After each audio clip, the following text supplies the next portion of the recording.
The city of Dover, known for being the capital of the first state, home to a massive military installation, delightful delicacies, and one monster of a racetrack. Dover International Speedway, the Monster Mile, with massive high-bank turns, narrow straightaways, and roller coaster transitions that make trouble easy to find. Today, it's the NASCAR Nationwide Series turn to try to master the monster. Kyle Busch can claim a record. Keselowski and Carl can keep him from it. Maybe there'll be another first-time winner, while a lady takes her first run at Dover. 200 laps to avoid the Monster Mash and master the Monster Mile. Will be the first to the finish in Dover. And ESPN welcomes you to NASCAR Countdown for race 28 of the NASCAR Nationwide Series. Set to go at the track with the coolest nickname in the sport, the Monster Mile, Dover International Speedway in Dover, Delaware. The first Saturday of fall here feels a lot like a continuation of summer. Temperature a steamy 91 degrees. Add that to the degree of difficulty that this tough track already brings, and these drivers have a hard day's work ahead for sure. Qualifying for this race was held 4.5 hours ago. Surprise! The Joe Gibbs racing car swept the front row. Well, not much of a surprise, actually.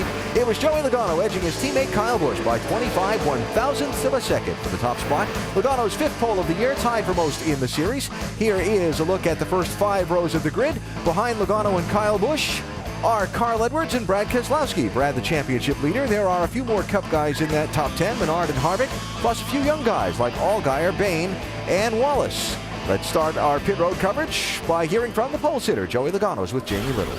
And this is his second pole here at Dover, but you haven't gotten the W yet, Joey. What has been the biggest obstacle in getting that win here?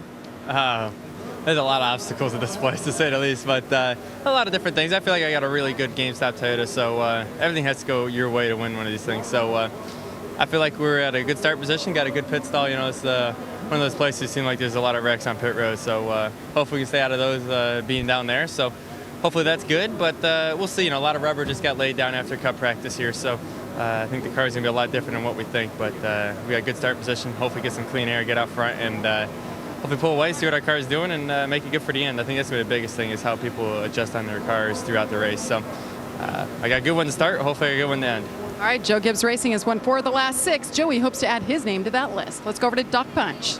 Thank you, Jamie. Carl Edwards comes here second in points, 8 races ago, Carl, but you come to Dover with a brand new, albeit experienced crew chief in Mike Beam. How much of an adjustment is that for you?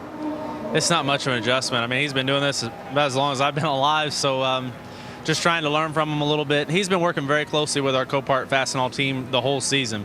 So, you know, for us to be able to make this big move and have, you know, Drew go over there to the 6 and work with Donnie Wingo and David Reagan and Mike to come over here and have that much depth says a lot about our team. I'm pretty excited about today. We got a fast car. Good luck to you. Thank you. Alan? Doc, thanks. This Dover facility originally began as a horse racing track. The stock car oval was built around the trotter track that was originally here. Now, we can't tell you much about horse racing, but we can tell you a lot about horsepower inside our ESPN pit studio. Alan Bestwick here with 3-time Dover winner Rusty Wallace and NASCAR team owner Big Brad Daugherty. The Monster Mile. What makes this track so difficult and what makes it so unique? It's very high banked and it's solid concrete and it's very hard to drive. There is no doubt about that. It's a real tough racetrack. You got on a front straightaway, folks, and when you drive off into turn 1, you feel like you're flying off a 2-story building. The car crash lands in the corner of turn 1 and this thing happens again in turn 3. A real fast track, a real mean racetrack, and different than any place these guys race. Nothing familiar about this place at all. You know, Rusty and Alan, I was talking to Elliott Sadler, who starts 16th today in the number 88 car, and he was telling me the sensations at this racetrack are unparalleled. Just like Rusty's talking about going off into turn 1, and he says the car literally feels like it's trying to separate the body from the chassis when it falls into that corner. And you really have to focus, and you have to see how long on a qualifying lap you can hold your breath. The dive downhill into the corner and the climb uphill out of the corner is what makes this track unique. Because of that unique shape, 2 things to focus on here: crashes off the corners and right front tires. Yeah, right front tires are in every driver's mind. Brendan Gaughan was telling me earlier, and I was talking to him, that you really are focused on that right front tire, simply because a right front tire failure at this racetrack means a super hard lick. There's no way to hit softly here. So you really want to take care of your air pressures and your camber and your race tires and make sure that little hot rod's not pushing.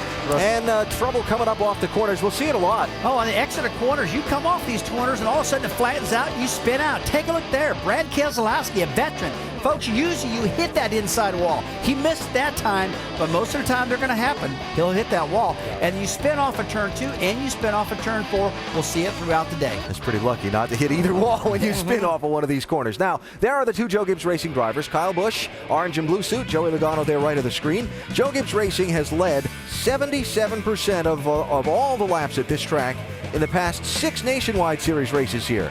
This a two-car race, or can they be challenged? I don't think it's a two-car race. I do think you have to go through these guys in order to get to victory lane, but I think anyone in that top 10 is very capable of running these cats down. Yeah, I totally agree. Anybody in that top 10 can sure win this race. I mean, those guys are fast. We all know that. Week in and week out, they qualify well. But, hey, these guys are fast this weekend, especially that top 10. Like you said, Brad, and watch these guys in practice. They're looking good.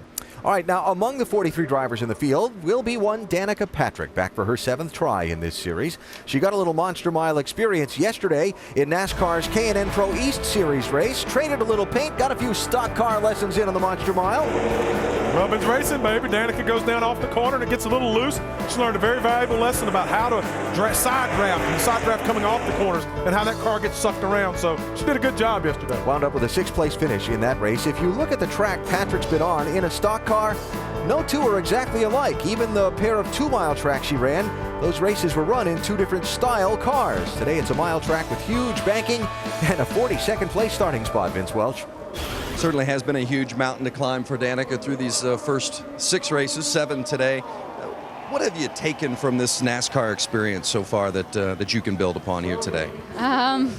What have I taken? First thing I think is when you say that is that it's hard, and that I can build on is just that I have more miles. You know, there was I think that everything was going pretty well this weekend. We ended the final practice 12th, and I thought, oh, this is, you know, wow, I've come to a track that everybody thought would be my hardest to, and feel like maybe I'm my most confident. And then I got there in qualifying, and I just, it showed how hard it is. So, you know, the important thing is to keep the GoDaddy car in the race, keep it going.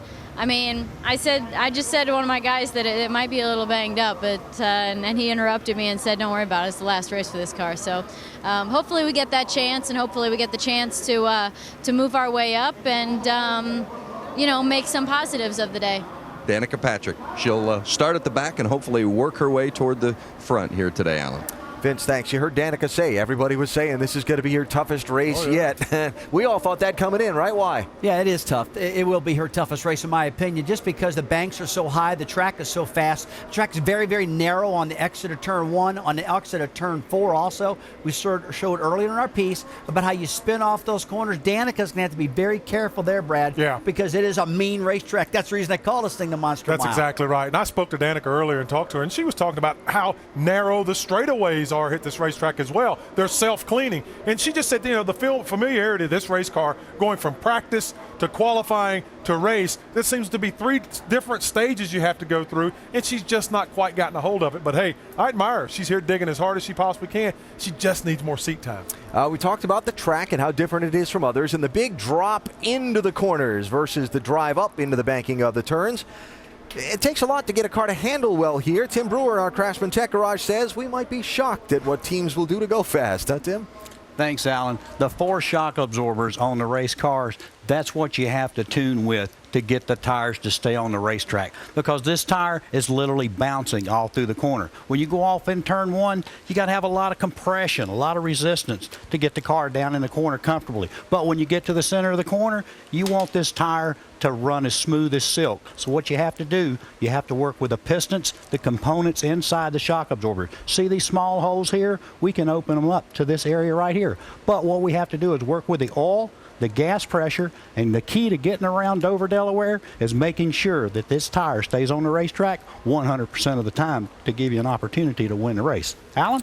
Tim, thank you. Keep it flat on the track. A shocking development from our Craftsman Sounds like Tech a plan Garage. to me. Nobody would be shocked if this man, Kyle Busch, won the race today. The first of this year's 2 Dover races was back on May 15th, and it was all Kyle Busch. He started on the pole at 191 of the 205 laps. He did need to scramble a bit at the end to hold off Ryan Newman and Jamie McMurray over a green-white checker finish.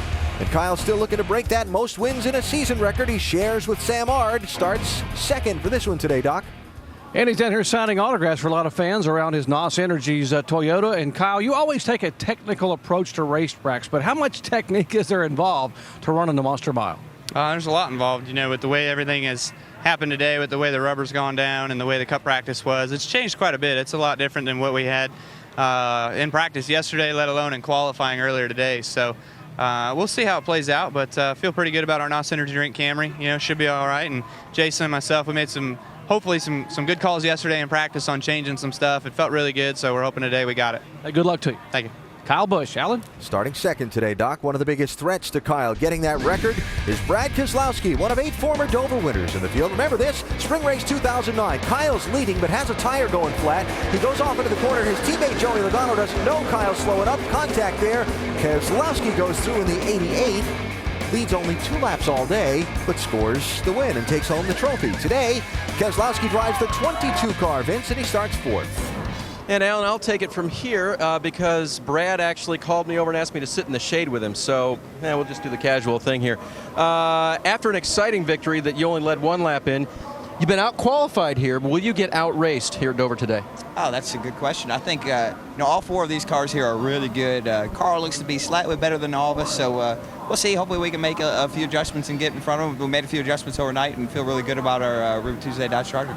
Looking down at turn 1, the track is really taking rubber, Brad. What is that going to do to the way your car handles?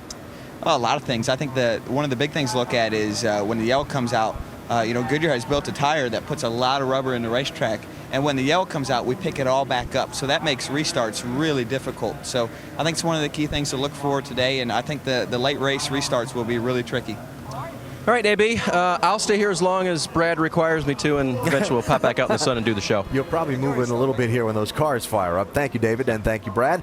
J-Ski News and Notes. Now, a lot going on in the Nationwide Series. Braun Racing, that fields a 4-car effort in this series, has been sold to Turner Motorsports, headed by Steve Turner. They've been fielding a couple of entries in NASCAR's Truck Series. They plan 3 trucks and 3 Nationwide cars for next year. Ricky Carmichael will drive for the team at Kansas next weekend in their number 10 car. Rusty Wallace Racing made some management changes this week, naming veteran Larry Carter general manager and parting ways with crew chief Brendan Gaughan.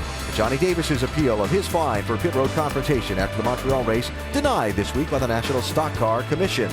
Now, Justin Allgaier starting 7th today. His team doesn't have sponsorship for next year, so Penske Racing says he's free to look for another opportunity, but if they can find sponsorship, he can stay with Penske for next year. Nothing signed for anywhere yet for Justin Allgaier. And Trevor Bayne may be out of the 99 car after this race. Sponsorship for the future an issue. He's got a good starting spot for today. We'll see if Allgaier or Bayne can pull off the upset at the Monster Mile.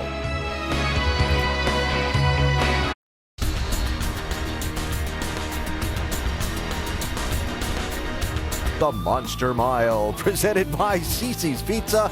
Let's talk about the favorites today. Joe Gibbs Racing, they've led 77% of the laps here the last 6 races. So with Kyle Busch and Joey Logano starting on the front row, start there if you want to pick a winner. But then again, this is the Monster Mile, known for mashing up race cars. Anything can happen. Let's go trackside for the ceremony. Today's colors are presented by representatives from the Boy Scouts of America Troop 24 from Wyoming United Methodist Church in Wyoming, Delaware. Please rise and remain standing as I present to you Dover Air Force Base Chaplain, Captain Major Barry Ball, for today's invocation. Let us pray. Almighty God, for this beautiful day, for the men and women who have stand in harm's way around the world right now, protecting our freedoms so that we can gather here for this event without fear. We give you thanks and praise for the drivers and the crews to be safe, and that you would present each of us as fans a rip-roaring good time. Amen. Please remain standing. She is nominated for 2 Inspirational Country Music Awards, Best New Artist and Female Vocalist. Nashville to You, recording artist Emma Jacob. Oh, say, can you see by the dawn's early light what so proudly we hailed at the twilight's last gleaming? whose broad stripes and bright stars through the perilous fight o'er the ramparts we watched were so gallantly streaming, and the rockets red glare, the bombs bursting in air, gave proof through the night that our flag was still there. Oh, say does that star-spangled banner yet wave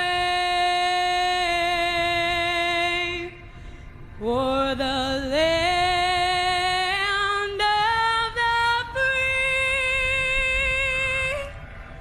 and the home of the brave. Race fans and the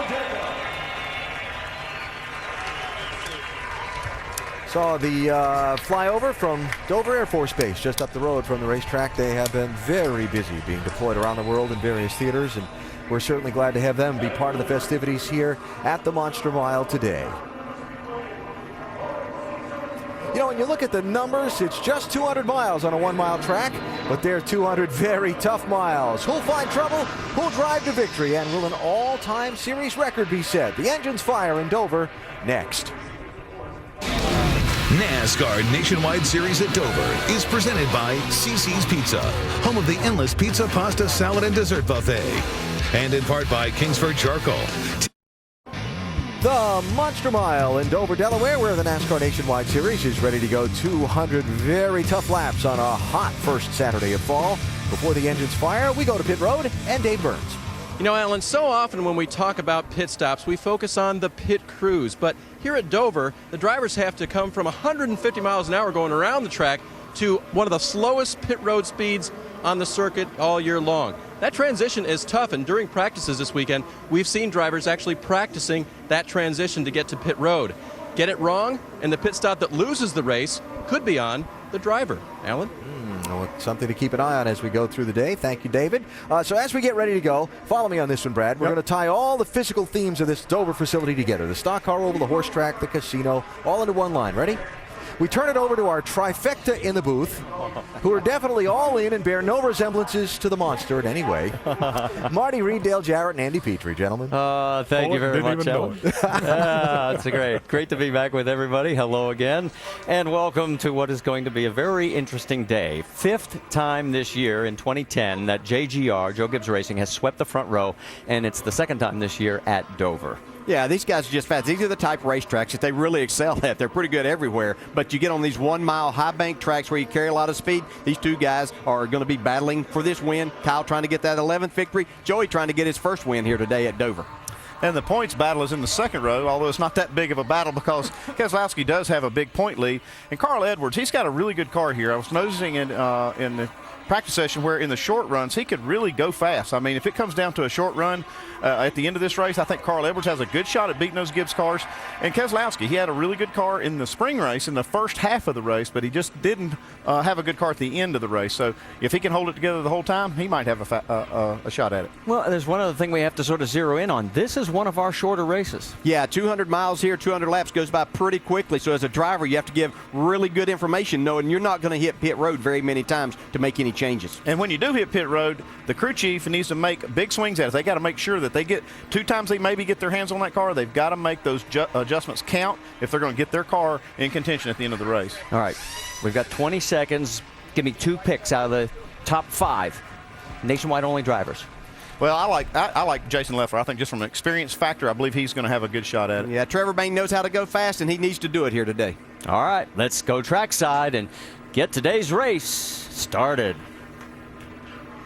And here to give today's command, the co-founders of GT Vodka, Brian, Greg, and Paul Sachs.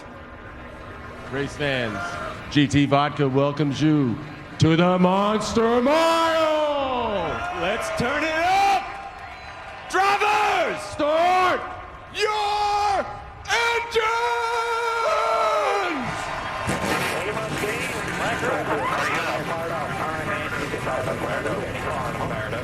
Wasn't Ric Flair, was it?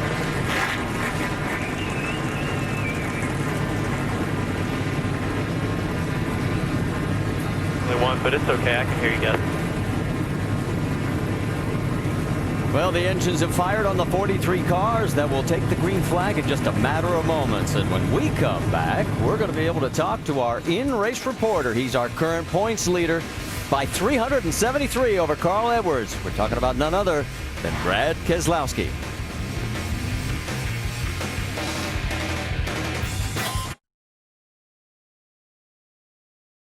Earlier today, qualifying, Joey Logano picked up his second career pole here at Dover, 12th in his Nationwide Series career, and he'll be leading the field as you see across the top of your screen. We'll give you the starting grid. 5 cars did not make the field. Stephen McCurley, Alan Tardif, Donnie Neuenberger, Matt Carter, Kevin LePage. 2 are going to be going to the rear.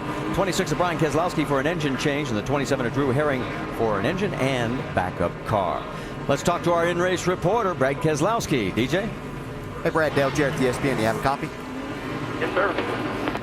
Hey, Brad, our first question comes from our ESPN mailbag, and Kathy from Pepperell, Massachusetts asked, with 8 races left in the nationwide season and a points lead of 373, do you race conservatively to focus on the championship or drive aggressively to pursue more wins?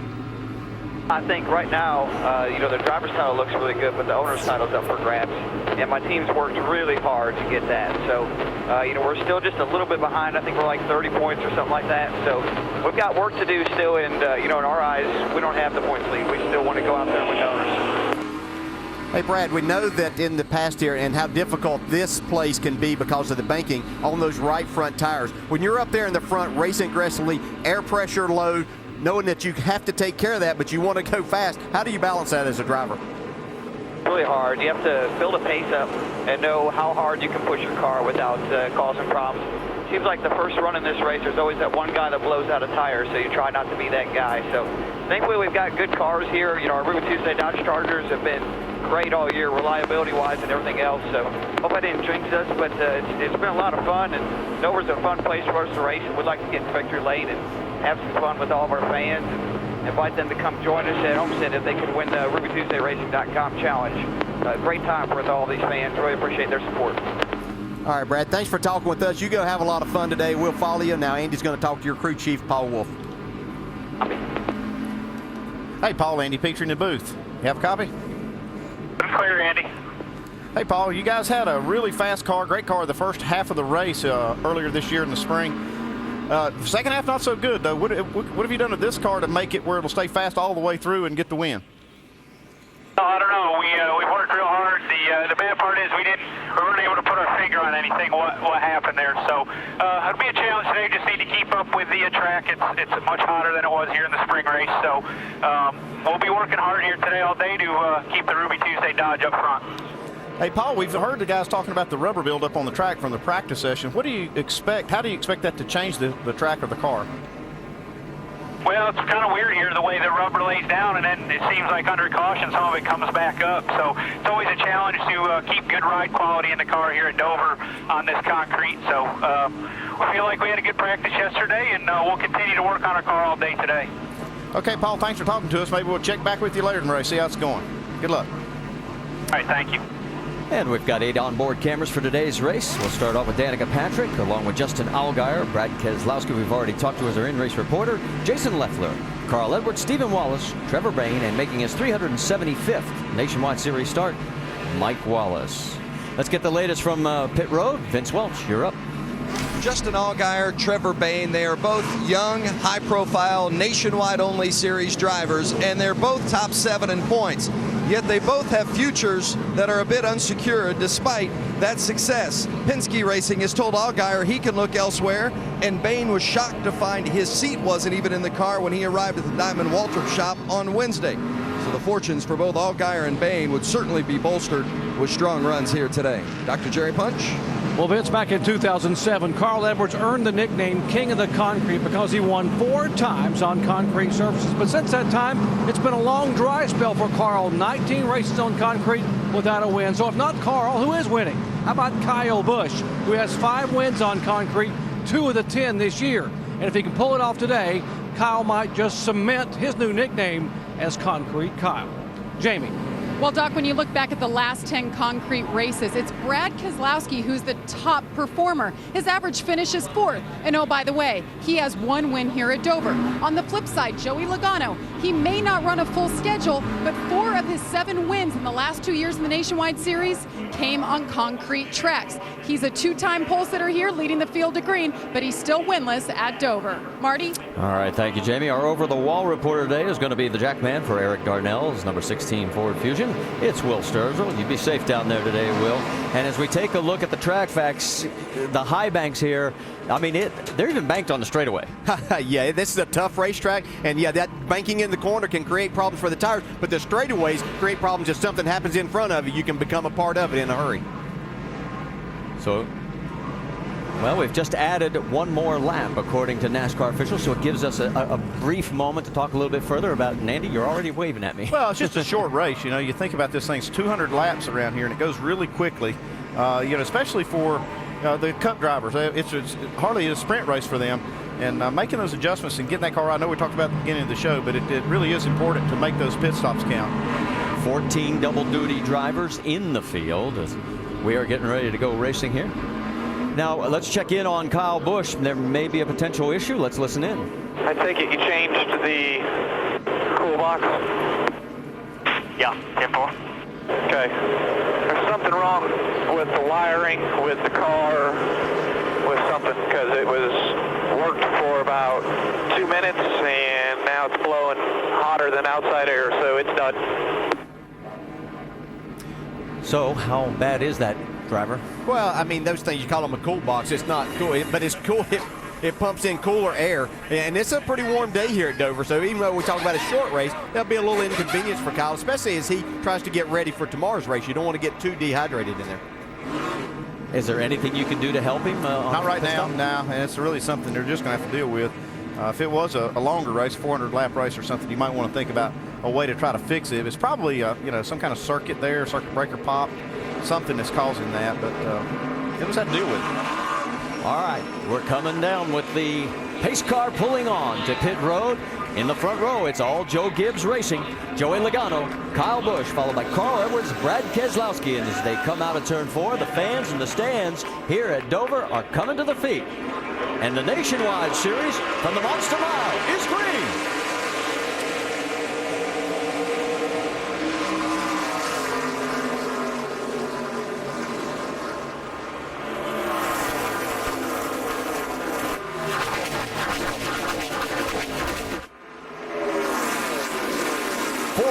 Way back in the back of the field. Up front, it's Joey Logano with Kyle Busch. Right behind him, along with Carl Edwards. Yeah, we heard Joey Logano say after he won the pole, he was trying to decide whether to take that inside or outside on the start of this race, and he showed that the inside was the way to go. Paul Menard has Reed Sorensen right on his right side as you look on from Trevor Bain's point of view.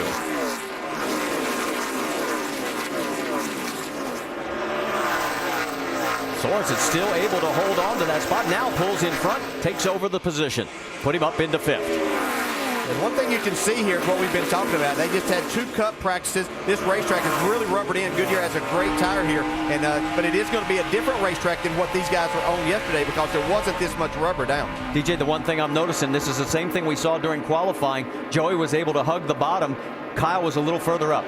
Yeah, and Kyle, you can look at that and think that, okay, Kyle may be taking care of his car a little bit more, being able to keep the RPMs up a little bit. So just the 2 different lines that you can use, but that would be taking care of that right front tire a little bit more where Kyle Busch is running. Same place we kind of see Michael Annett running a little higher. Yeah, Ryan Newman gets around Annett. Meanwhile, look at this. The 18's got a run on Joey. Yeah, Kyle's using this as his advantage. He was definitely making some headway through the middle of the corner and running faster, and that momentum just carries him down the straightaway. Hasn't cleared him yet. They go through 1 and 2. He's got him clear now, so we've had our first lead change. Yeah, I think that's what's a thing that makes Kyle Busch so good, especially in these cars. He knows best at where his car can keep the momentum, and he can make the most out of it, and he searches around and finds that. This is what he found in practice for his car. Let's move back a little bit further in the pack. There is Kevin Harvick on the inside of Justin Allgaier, and that is for 8th position. See Kevin wanting to get that inside and try to make a run, but you have to be really careful here. Slide up into the guy that outside, or you'll get really loose down on the bottom. Let me update you. We've got 3 that have already parked at Jeff Green, Dennis Setzer, and Brian Keselowski. See Harvick trying to make that run again on Allgaier. Gets right to his bumper there, maybe a little tap. Speaking of Kevin tapping in final practice for Sprint Cup tomorrow, he and Denny Hamlin had some issues. We'll see more about it on NASCAR Now. See Kevin just not able to carry that momentum out of the corner. You just can't get all the throttle that you need to make that pass complete, because you need that racetrack. Oh, he's working him over there. Yeah, he's letting him know he wants the spot. Stephen Wallace is watching right behind. You can see, yeah, he followed Allgaier in a little more that time instead of going below, and he actually got Justin Allgaier a little bit loose, and now is able to complete the pass. And Stephen Wallace looks like he's going to try and take advantage of it, maybe carry Jason Leffler with him, as well as Ryan Newman. Well, if Stephen was paying attention, he'll follow the 12 car down into the corner here. He's already loose, and he can help that issue. Newman's going to try on the high side, not going to have any success on the 38.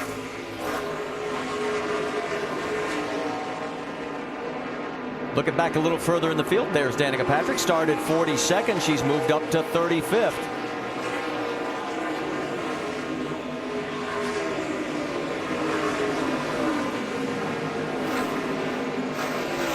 Back up front, we've still got Kyle Busch with Joey Logano leading by about 0.7 of a second. It's Carl Edwards, Brad Keselowski, and Reed Sorensen. And there they are coming into your screen here at the NASCAR Nationwide Series race at Dover, presented by CC's.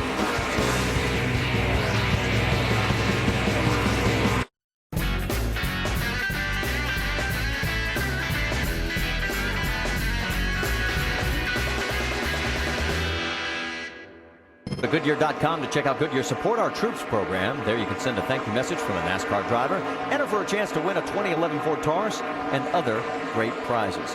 During the commercial break, you can see Kyle Busch is managing to cut his way through the field. He has put down a lap. Danny O'Quinn, Kenny Wallace, Mark Green, Eric McClure, Danica Patrick, and now Michael McDowell.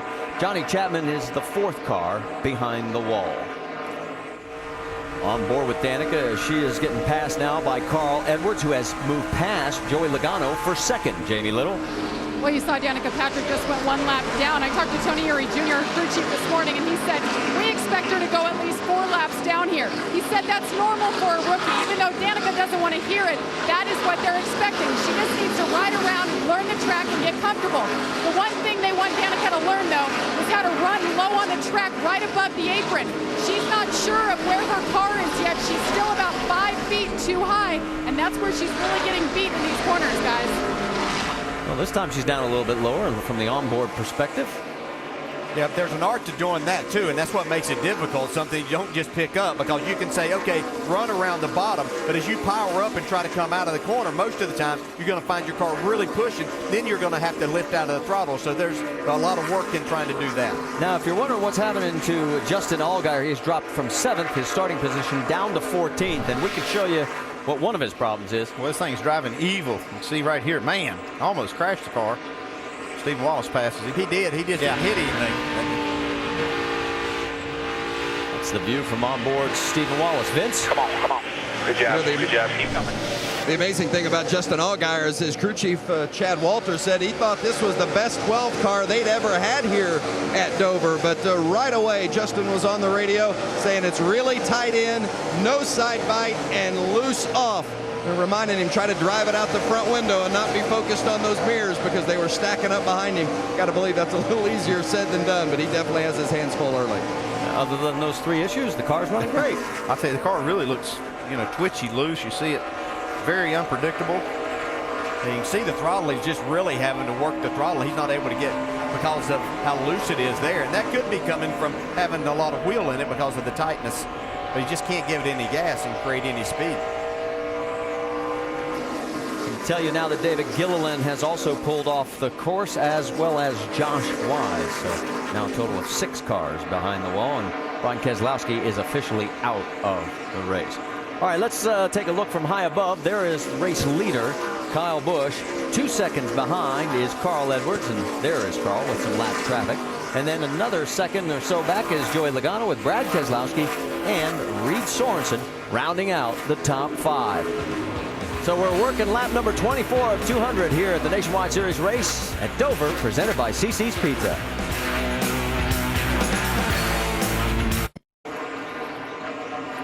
Top of the hour here at Dover, and we welcome everybody back to Dover International Speedway. Our race leader is Kyle Busch, the 6th straight Dover race that he has led. Points leader Brad Keselowski is running 4th. Danica Patrick has moved up 10 spots to 32nd, although she is a lap down. And of course, Kyle Busch, the race leader, as he's slicing and dicing through this field, 1 win away from setting a single season win mark. His lead over Carl Edwards is 2.2 seconds. Joey Logano is a full second behind Carl. Let's get an update from pit road. Dr. Jerry Punch. We mentioned Carl's got a brand new crew chief here, Mike Bean, the veteran that's been doing the R&D for Roush Fenway, taking over on the pit box. And Carl himself is having an issue as far as communication is concerned. Let's listen in. Yeah, it's real noisy. I can't understand the times they're saying. If you've got one of those, those pieces that cover your mouth, that would help out a lot if you can find one. Well, Mike is up on the pit box, and a moment ago, Carl was trying to hear Mike talk on the radio. Now, what Mike has been doing since then is covering his mouth sometimes when he talks, shielding that microphone that comes off the headset, which makes it a little bit easier for Carl to hear the lap times as they come by. So just a momentary issue seems to be resolved. Mike Beam won a truck race here in 2006 with Mark Martin behind the wheel in a cup race with Bill Elliott all the way back in 1990.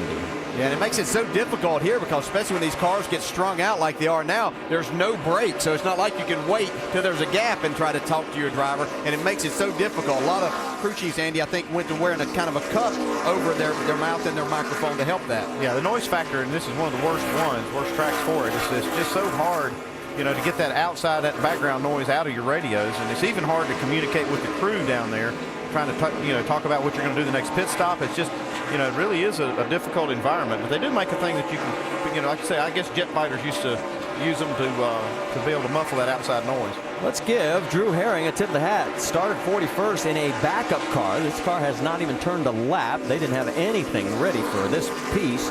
And he got it in the wall in qualifying, comes back, and right now has picked up 13 spots, up to 28th position. Youth is doing well. Yeah, he's doing a nice job.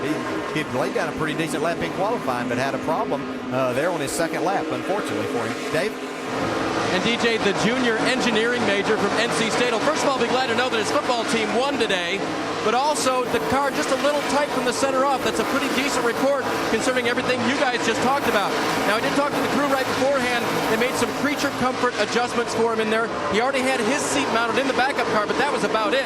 They had to adjust some pedals and things to get him just right. Looks like he's comfortable so far. And Herring finished 15th in his Nationwide Series debut back at Iowa in August. Checking in on another battle, Trevor Baines got his hands full with Stephen Wallace. That is for 8th position. Yeah, he really does have his hands full. I've watched him the last couple of laps. See Stephen trying to go to the inside off of turn 2 right now.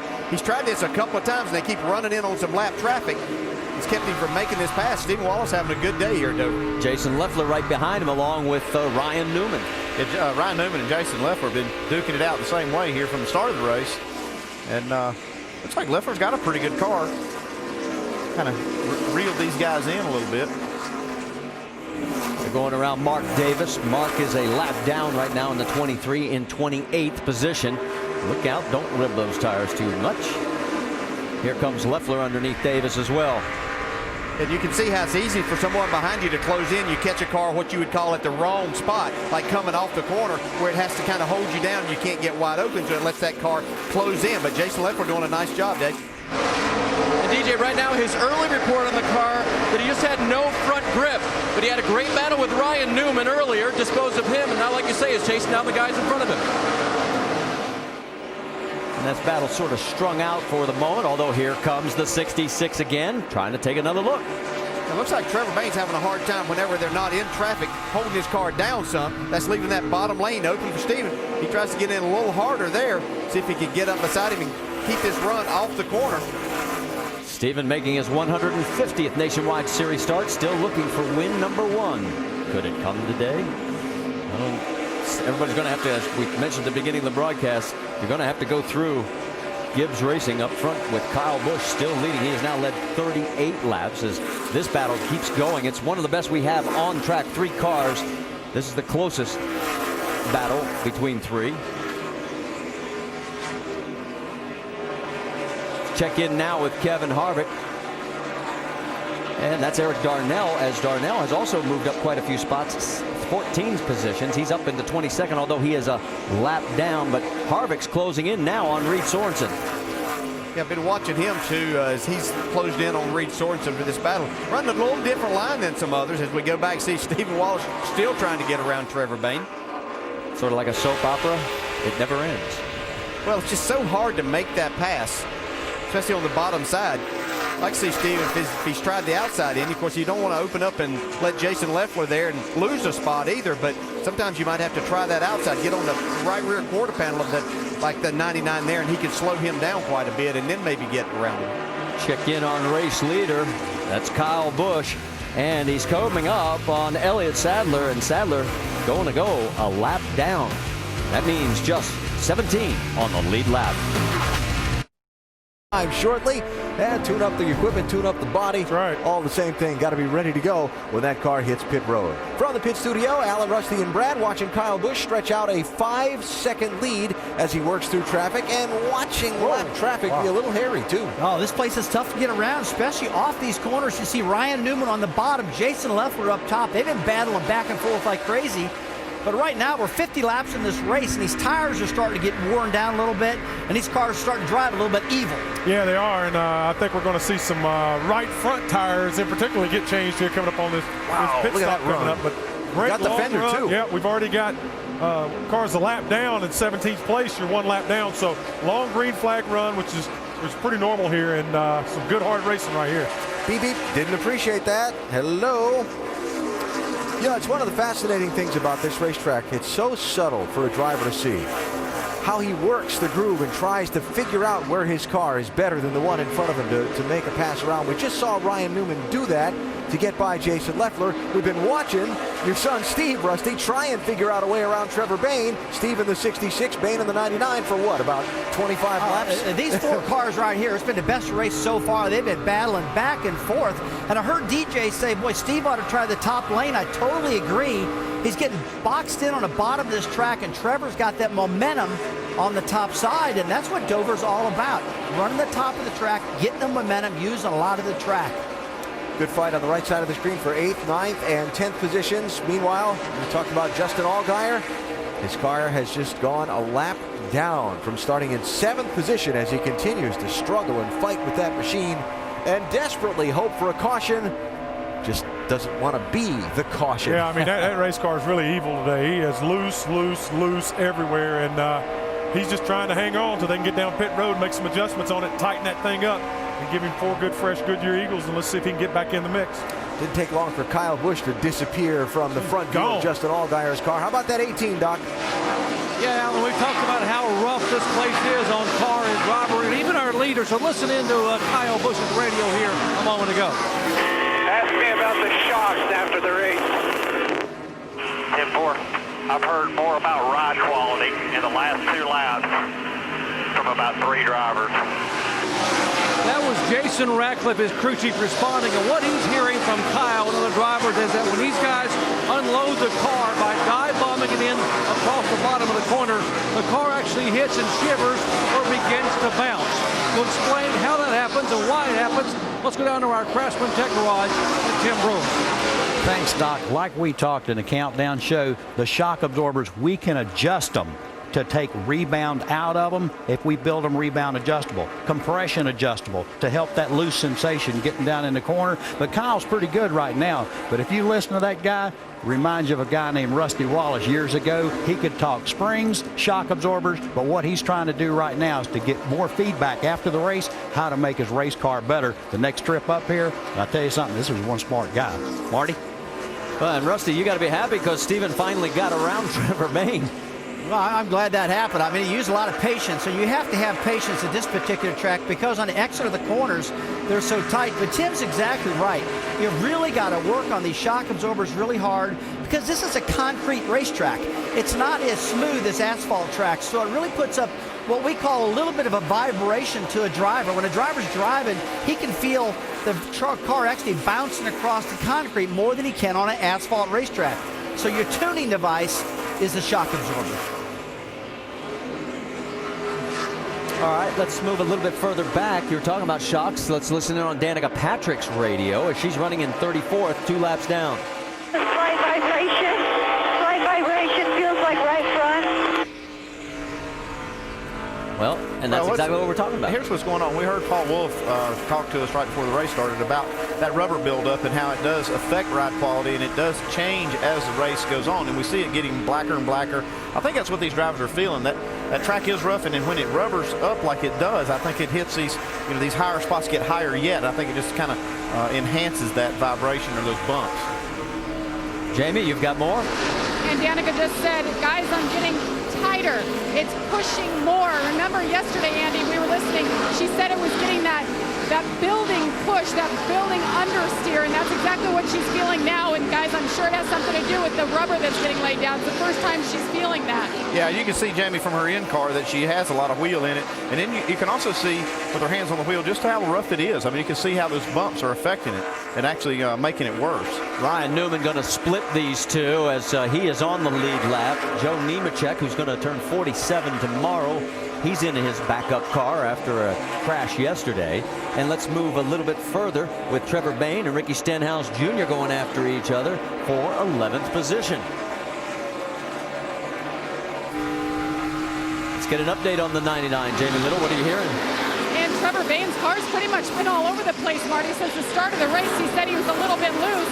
Now he says it's getting really tight. He said we need to work on the stability, and that was part of the problem Stephen Wallace was having with the 99. He was all over the place, so they're definitely looking for some changes on this first round of pit stops, Vince. Well, in the other car in that battle, the 6 of Ricky Stenhouse, he's really had some good runs of late. He's battling with Brian Scott for that Rookie of the Year category, and the last 7 times Scott and Stenhouse have been in the same race, Stenhouse has had a better result. Remember, early in the season, we talked about how the guy couldn't seem to finish a race. His confidence is up. He's running much better. In fact, in the last 10 races, Stenhouse has 4 top 10s, having another solid effort so far today. Yeah, remember the first 12 starts of 2010, he had 5 DNFs for crashes. He's had 0 in his last 12 starts. Take a look at Brad Keselowski and Reed Sorensen. That is for 4th on the racetrack, and Reed's going around him to take the spot. Yeah, we've seen earlier where Kevin Harvick had run up to Reed Sorensen, and Reed's pulled away from him and taking that 4th spot now from Brad Keselowski. And here comes Stenhouse taking a look and doing more than just looking. He's passing Trevor Bayne. That's a nice move. He got his car right down on the bottom, was able to make that pass. So move Stenhouse up to 11th spot. Where's our race leader? There is Kyle, as he's, after 66 laps, leading Carl Edwards by 1.9 seconds. Does he get the record today? 11 wins in a season. It's definitely doable.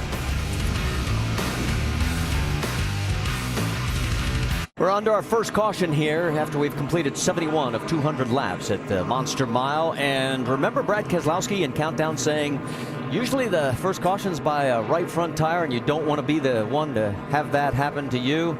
Well, it happened to Danica Patrick. She was running in the 34th position when this is what happened. She got real high in 3 and 4. Probably not sure exactly what's going on, and then bam, there goes the tire. God, that's a pretty hard lift. Definitely put her out. Yeah, the last few laps should have been even higher and higher, and that tire was probably going down somewhat, and then just lets go as that loads up coming out of 4. Well, obviously it blew. Yeah, it blew. Well, it'll be interesting to see what her thoughts are on the day today. Certainly not what she wanted. She wanted to finish the race, but that's not going to be the case. Only 14 cars still on the lead lap. We will get Brendan Gaughan back on the lead lap for 15 as he will get the lucky dog. Pit lane is open and everybody's in, including Reed Sorensen. Vince? He started 6th, then he's up a couple of spots to 4th, but he says it's just a little bit too free, so they're going to give him a track bar adjustment to snug him up, and also an air pressure adjustment. 4 tires. Jerry Punch. Kyle Busch said the car got tight, but he said, let's not change anything, just 4 tires. Meanwhile, Carl Edwards, they're going to go down a half a round with track bar. He is snug in the middle of the corner. Jamie. Joey Logano, 1 round of wedge, 4 tires, Sunoco fuel. He comes off pit road second, gains a couple of positions, guys. And in our nationwide insurance race off pit road, you can see those that gained the spots: Logano, Keselowski, Stephen Wallace. Those that dropped included Carl Edwards, Reed Sorensen, Ryan Newman. So our first caution of the day comes out after 71 green flag laps. Stay with us. We'll get it all cleaned up and start it all over again. Back here at Dover, and make sure to go to NASCAR.com for all your latest NASCAR information. Getting ready to go back to the green flag. And Danica Patrick back in the garage area. They'll try and put that car back together, see if she can get back out. We don't have a final update. All the other crews looking over tires. Good reports from pit road on the number 1 and the 38, Newman and Leffler. One wave around, Tim Andrews in the 79. We mentioned already, though, Lucky Dog went to Brendan Gaughan, so we've got 15 on the lead lap. And Kyle Busch, with the choice, decided to go on the high side as he brings him out of turn number 4. It is Busch, Logano, Edwards, Keselowski, and Sorensen. Well, he's in control of where to start that, so you can make probably either side work. Sorensen and Wallace almost had some contact. Also keep an eye on Ryan Newman. He's looking a little racy back there as well. These restarts are always exciting for these guys. See, there's Ryan Newman racing with Brian Scott in the 11. Don't forget, Ryan Newman finished second here to Kyle Busch in the May race. That was his first Nationwide Series start of the season. Carl Edwards working over Joey Logano for second. Yeah, and Kevin Harvick trying to take that 4th spot away from Brad Keselowski is able to do that. And Harvick, remember, he was much further back, but has slowly pecked his way back up here. And he is right behind Logano, who has been passed by Carl Edwards. And right before we had the caution, Andy, you were noticing, and so were you, DJ, about how good Carl was looking. Yeah, you know, I said at the beginning of the show that Carl Edwards looked good in practice in the short run. Actually, the long runs where he really looked good, because at the end of that one, he had actually run down Kyle Busch by more than about 3 seconds.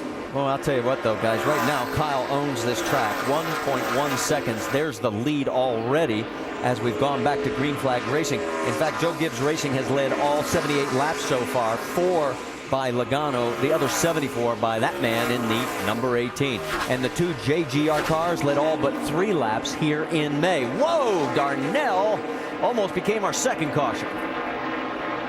Well, you just have to be careful. You get up on that high side. We talk about it. We can see you can carry some speed. And once you start exiting that corner, you got to get down. That's not where there's a grip. The reason he's running so hard is he was racing Allgaier for that Lucky Dog spot should the caution come out.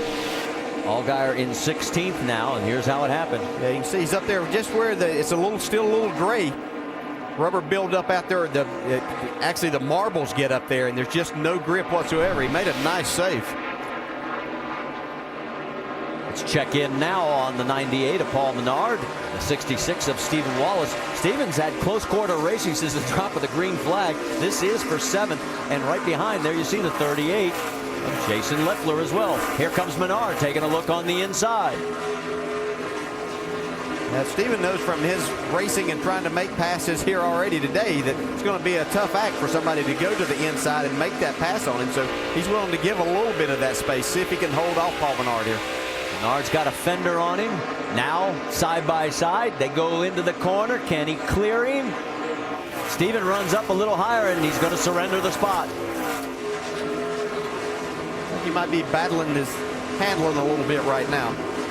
All right, let's check back in on the 99. What kind of tire report do you have for us, Jamie Little? Well, not a good one. The 99 of Trevor Bayne apparently had some contact. We're not sure who went yet. It definitely wasn't the 66. He said he felt like he had a tire going down.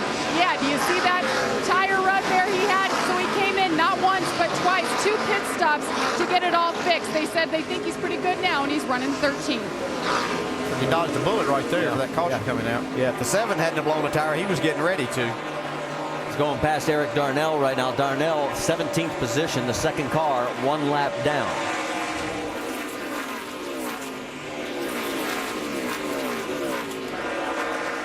Getting word from NASCAR that the 04 Jeremy Clements is being posted that he has a stuck vent open. I'm not quite sure. Yeah, that's a fuel vent where it's got a little valve in there that keeps that fuel from sloshing out of there when it's completely full.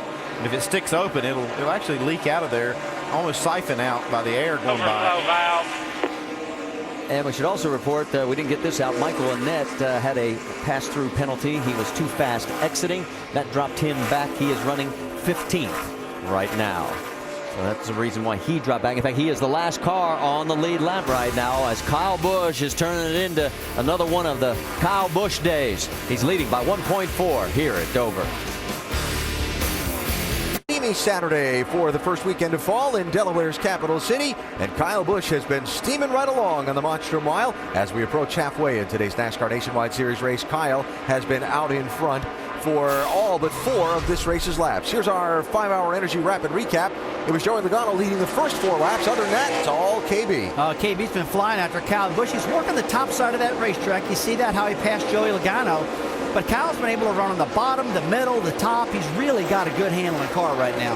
Not been a great day for Danica. She started back in 42nd after being 12th in final practice. And then a little while ago, lap 70, the race really went wrong. Yeah, I was trying to use this as a learning experience opportunity today, and had a poor qualifying effort and blew a right front tire there, bringing out the caution. Tough day for Danica. Hopefully they can get back out and run some laps, get a little experience. Back in the pack, while Kyle Busch has done a lot of dominating, we've seen some pretty hard racing. Oh, yeah, I tell you, there's 4 cars right there. Ryan Newman and Jason Luffer, Steve Wallace, Trevor Bain battling back and forth.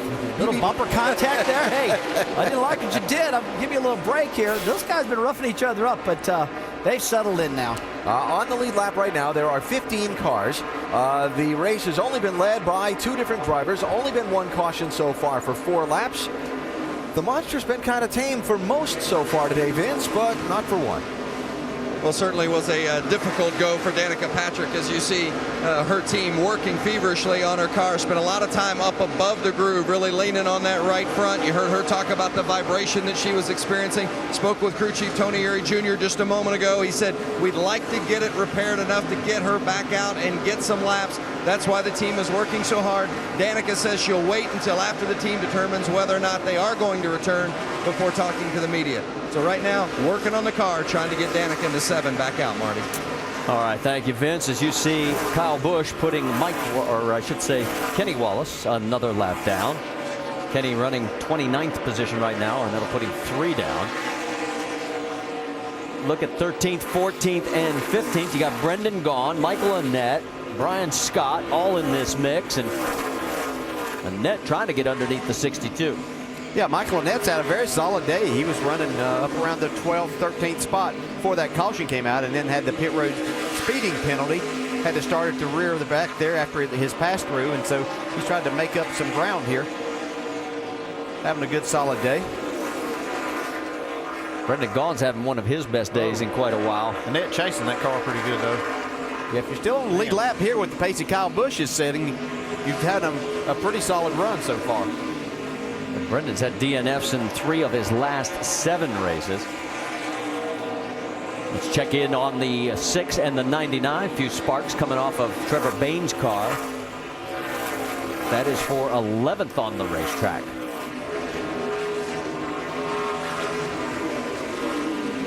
Saw that right front tire off of Trevor Bain's car. Pretty scary looking thing. You know, I don't know what they did to kind of adjustment they made, but if they didn't make an adjustment, they run another long green run. He might be the next one to blow a right front.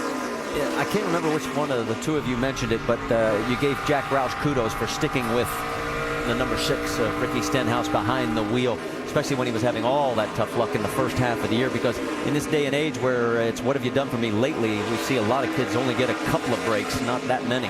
Yeah, Ricky Stenhouse done a nice job. He had a tough time at the start of the year, adjusting to the cars, to the racing, was getting in a lot of accidents, but Jack Roush stuck with him, and he's proved Jack Roush exactly right. They knew this young man had a lot of talent, and he's starting to prove that now, and it's really doing a lot better. Another guy with a lot of talent, Trevor Bain, Jamie. Well, you guys are talking about the 99 and the problems they had on the right front. Jerry Baxter, his crew chief, just came on the radio and told him, hey, I was over-cambered on the right front. We need to compensate for it. So more on that. Let's go to the Craftsman Tech Garage with Tim Brewer. Tim, what exactly does that mean, and what can they do to get the car right? Jamie, it's going to be a really severe change because what you have to do is loosen up the bolts right here, and what you'd like to do is eliminate about the thickness of these shims right here. And what you're trying to do is actually get the tire off of the inside, the weight off the inside, and transfer that weight. By taking camber out, you're really going to transfer the wear pattern from the inside of the tire over to the right side. But by raising the car up with this wedge bolt, you can also take just a little bit of camber out. But it's going to be hard to do without losing a couple of laps here in Dover. Thanks for the explanation, Tim. So not the kind of news that Trevor Bain's going to want to hear.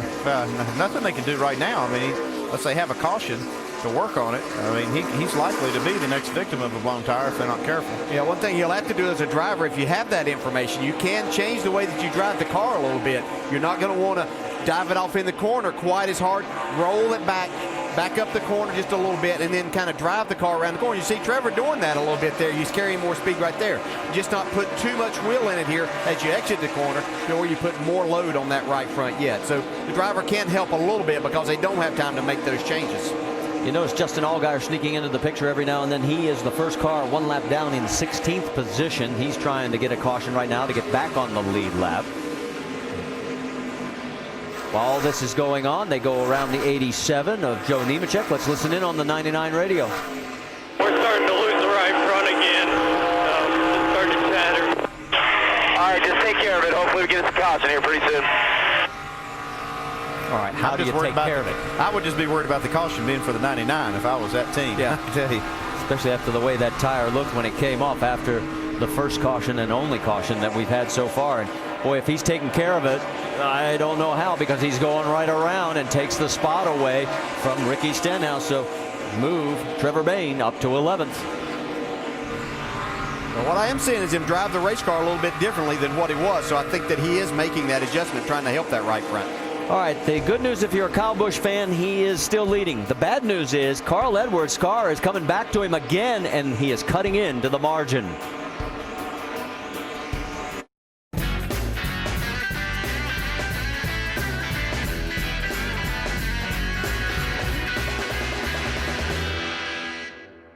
Series race at Dover presented by CC's Pizza under our second caution. You can see the reason why. Damage to the 73 of Derek Cope. There's damage on both sides here. Looks like he had a tire go down. Bam, into the outside wall. And then he's headed to the inside. No easy hits at this track. That's two hard licks. So he gets both sides of the race car. And here we've completed 113 of the 200 laps. As he climbs out, we can tell you Kyle Busch has, for the 5th straight Dover race, clinched the most laps led. He's already led 109.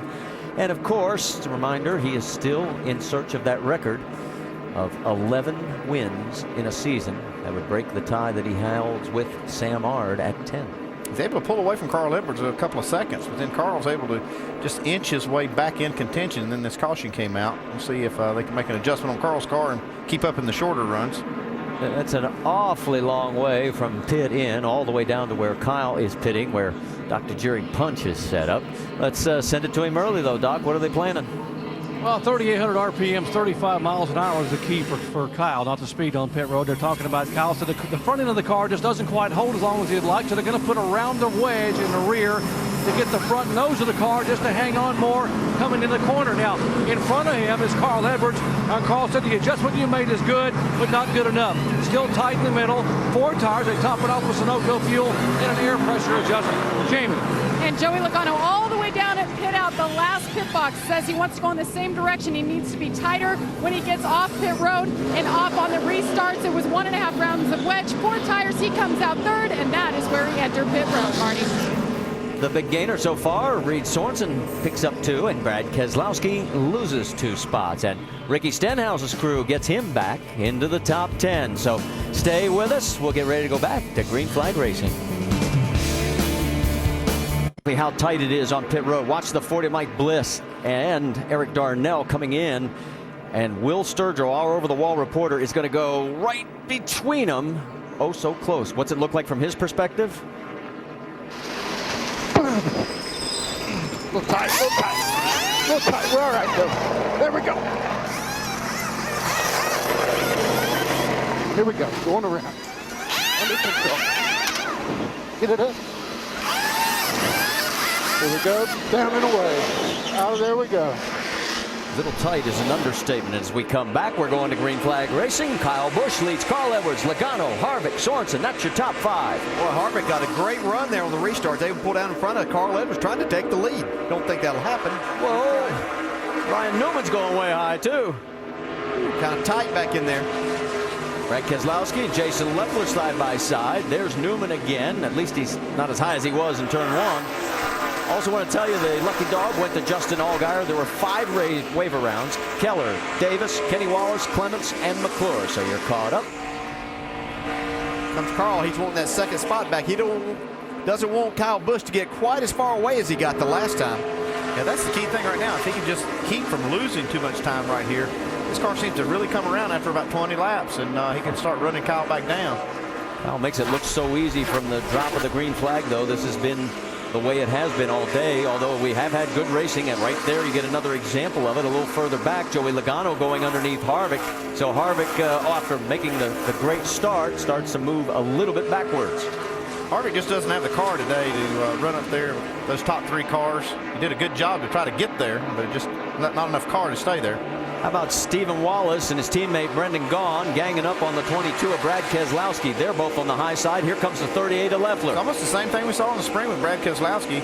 Ran the top 5 first half of the race, and now he's battling to try to just stay in the top 10. Yeah, they lost a couple of spots there on the pit stop, and you can see his car's just not that good once he got back in traffic. Ryan Newman, the 3rd car in that freight train. Now he's going to break off, go low, and maybe he sees something that he can sneak underneath Keselowski. Now he thinks about it again and falls back into line. Let's get an update on the 62 of Brendan Gaughan, Dave. And Marty, I think one of the things he knows how to do for sure is jump on these restarts. I had him restart in 14th, and he was already up into the top 10 by the time that first restart lap was completed. Had a tight race car. They just made an air pressure adjustment the last time down pit road. Still on that high side, and Keselowski falls in behind. Now it's Leffler going to be taking the next shot. Now this time he runs up even higher, and that opens the door for Keselowski to come right back on him. He carries the momentum, though. A little bit further back, you saw Newman's got his hands full with Ricky Stenhouse. Good 5-car battle here. Leffler getting close right there to the 22. Makes a nice run, though. See if he can complete this pass down into 1. Stenhouse side by side going through the corner. Again, Newman high through 1 and 2. And it's going to allow Stenhouse to clear him. So move Stenhouse up to 12th. Here comes Leffler again, taking a peek underneath the 22 of our points leader, Brad Keselowski. It's just so difficult to make that pass from the bottom, just where you need to really be able to power up and stay in the throttle. You're not able to do it, and the momentum of that car on the outside is able to carry him off the corner just a little bit faster. 3 of the nationwide only drivers surrounding the points leader, double duty man, Brad Keselowski. Let's get more from Dave Burns. On Jason Leffler, he has felt plagued by a couple of different things. One was that damage to the left rear from Newman early on. They've been working on that each stop. He said it felt like a parachute on the last run. They pushed it in some more this time. Also, he feels like the motor's lagging, and right there coming off the corner, even though he's going to try to complete the pass, he says it feels like I got nothing coming off the corner from that motor. Yeah, Brad Keselowski right there was trying to set up Brendan Gaughan to get a run coming off the corner. And Jason Leffler stuck his nose in there and took that spot away from Brad, and he wasn't able to do that. Now here comes Ricky Stenhouse to pass both of them. Boy, Stenhouse with a nice move, saw the opportunity and has seized it. So move Stenhouse into the top 10. All right, let's go back to the race lead, because Kyle Busch this time does not lead by a 1.5 seconds or more. In fact, Carl Edwards has chopped it under 1 second, guys.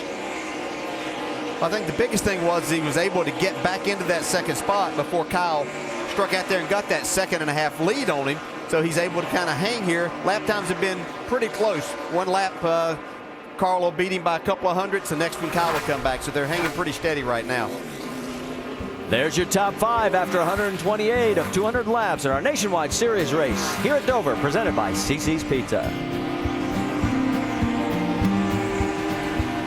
Trouble off of turn number 4. A huge crash has brought out the yellow flag. Cars involved, Elliott Sadler in the 88 at the bottom of the racetrack, and the 27 car just piled into him. Wow. That is Drew Herring, and a terrible crash off of turn number 4 has brought the yellow out for the 3rd time in this race. The crash started with Sadler being turned around, and then Herring came in later and compounded the problem. Well, we could you couldn't see it. We're looking at the monitors in our booth here, but we could hear it behind us, and we hope everybody's okay. You see him working with Elliott Sadler there. Window net down on the Herring car. So a 3rd caution of this race out with 65 laps to go for trouble that started in turn 4 for Elliott Sadler. Like Elliott was underneath the car there, and he got a little bit loose and turned around, backed it in the wall, and Drew was coming along, and watch this. He just slides right down in front of him. Oh, my goodness, wow. That is a hard hit. At least it wasn't the driver's door. It was up on the left front tires where he got hit, Brad. Yeah. Elliott backs into the fence there and just can't hold the brakes long enough here, Rusty. You see the car roll. Oh, my goodness. Woo. And Brad, where he got loose was what we talked about early in Countdown. Off of turn 4, everybody gets loose up in that corner, especially if you got a car to your outside. Elliott was underneath them and just lost that aerodynamic downforce, causing the spin. And boy, that's a violent crash. Oh, my goodness. Herring making his first start here at Dover. And well, first let's watch this in real time and listen. Wobble there, backs at the fence, and sitting up on that 24-degree banking. And like I say, once you get to the front straightaway, it's still 9 degrees of banking. So hard to hold those brakes, especially when they're a little soft. Well, look at the debris. These guys just pitted, and now they have to drive through all that debris. Wow. Plus, you got a lot of fluid out of Drew's car there. You can see the radiators busted open and stuff running everywhere. It's going to be interesting to see if these guys pit because of all the debris that he's drove over top of. Wow. Point I was starting to make, first run at Dover for Herring. Yeah. Things happen fast here. And there's an experience you might not have at any other kind of racetrack before you come to a place like this. And that's Elliott Sadler. Good to see there. Well, we've seen Elliott take some tough licks this season. We remember back at Pocono, we see Kurt Busch get turned sideways here, and we're focusing on his car as he goes through the grass. And in the corner of the picture, out of nowhere, you're going to see Elliott Sadler come in right there. Here he comes right now. Bam! Head on into the wall. Horrific crash. Here we are now in a nationwide race a couple of months later. Gets underneath the 16, bobbles, backs into the fence.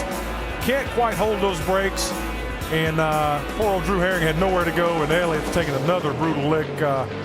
Body's a little beat up this year after racing, without question.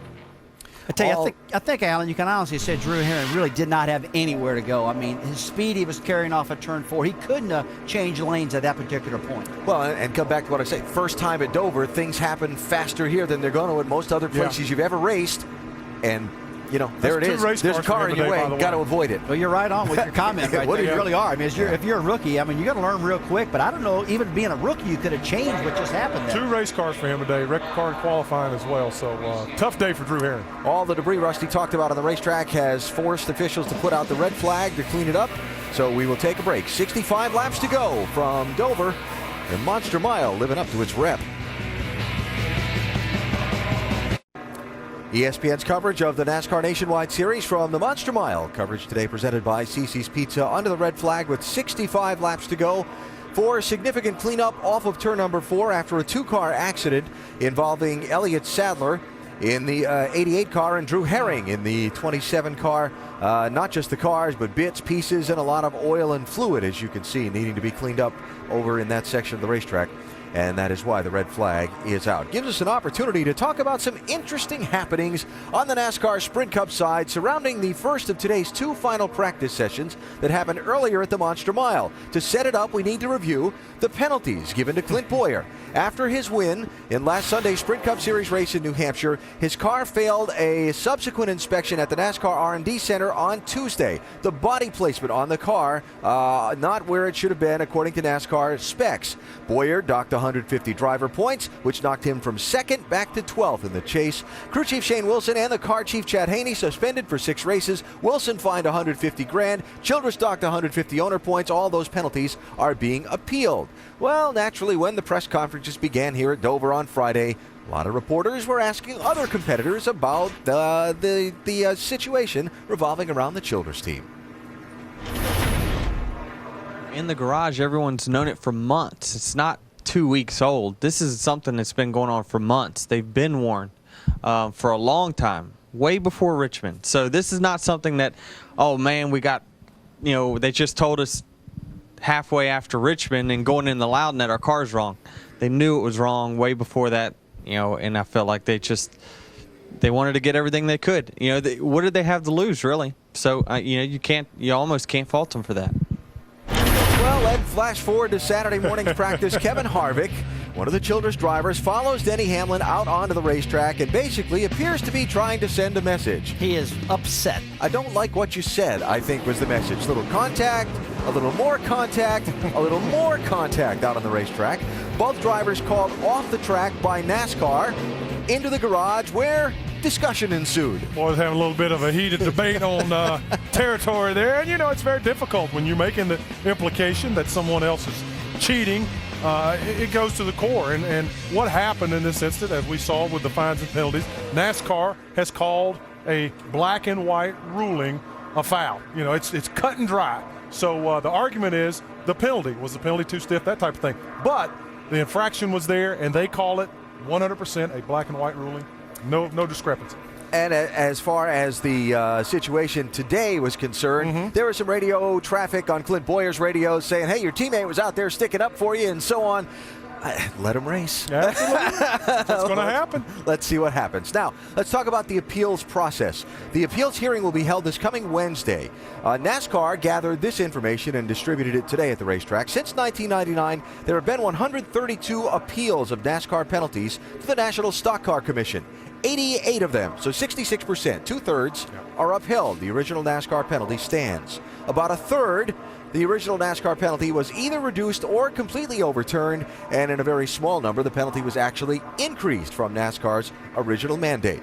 We'll talk more about how the appeals process works on NASCAR Countdown. That comes up tomorrow from here in Dover on ESPN2 at noon Eastern, leading to our coverage of Chase Race number 2, coverage presented by Burger King. That's on ESPN tomorrow at 1 Eastern Time. Don't forget, if you are a drag racing fan, the O'Reilly Super Start Batteries NHRA Fall Nationals from Dallas. The qualifying comes up tonight, 1 a.m. Eastern, and then the finals tomorrow at 7 Eastern on ESPN2. And more pre-race coverage from Dover. NASCAR now presented by 5 Hour Energy, 9 a.m. Eastern Time tomorrow morning, ESPN2.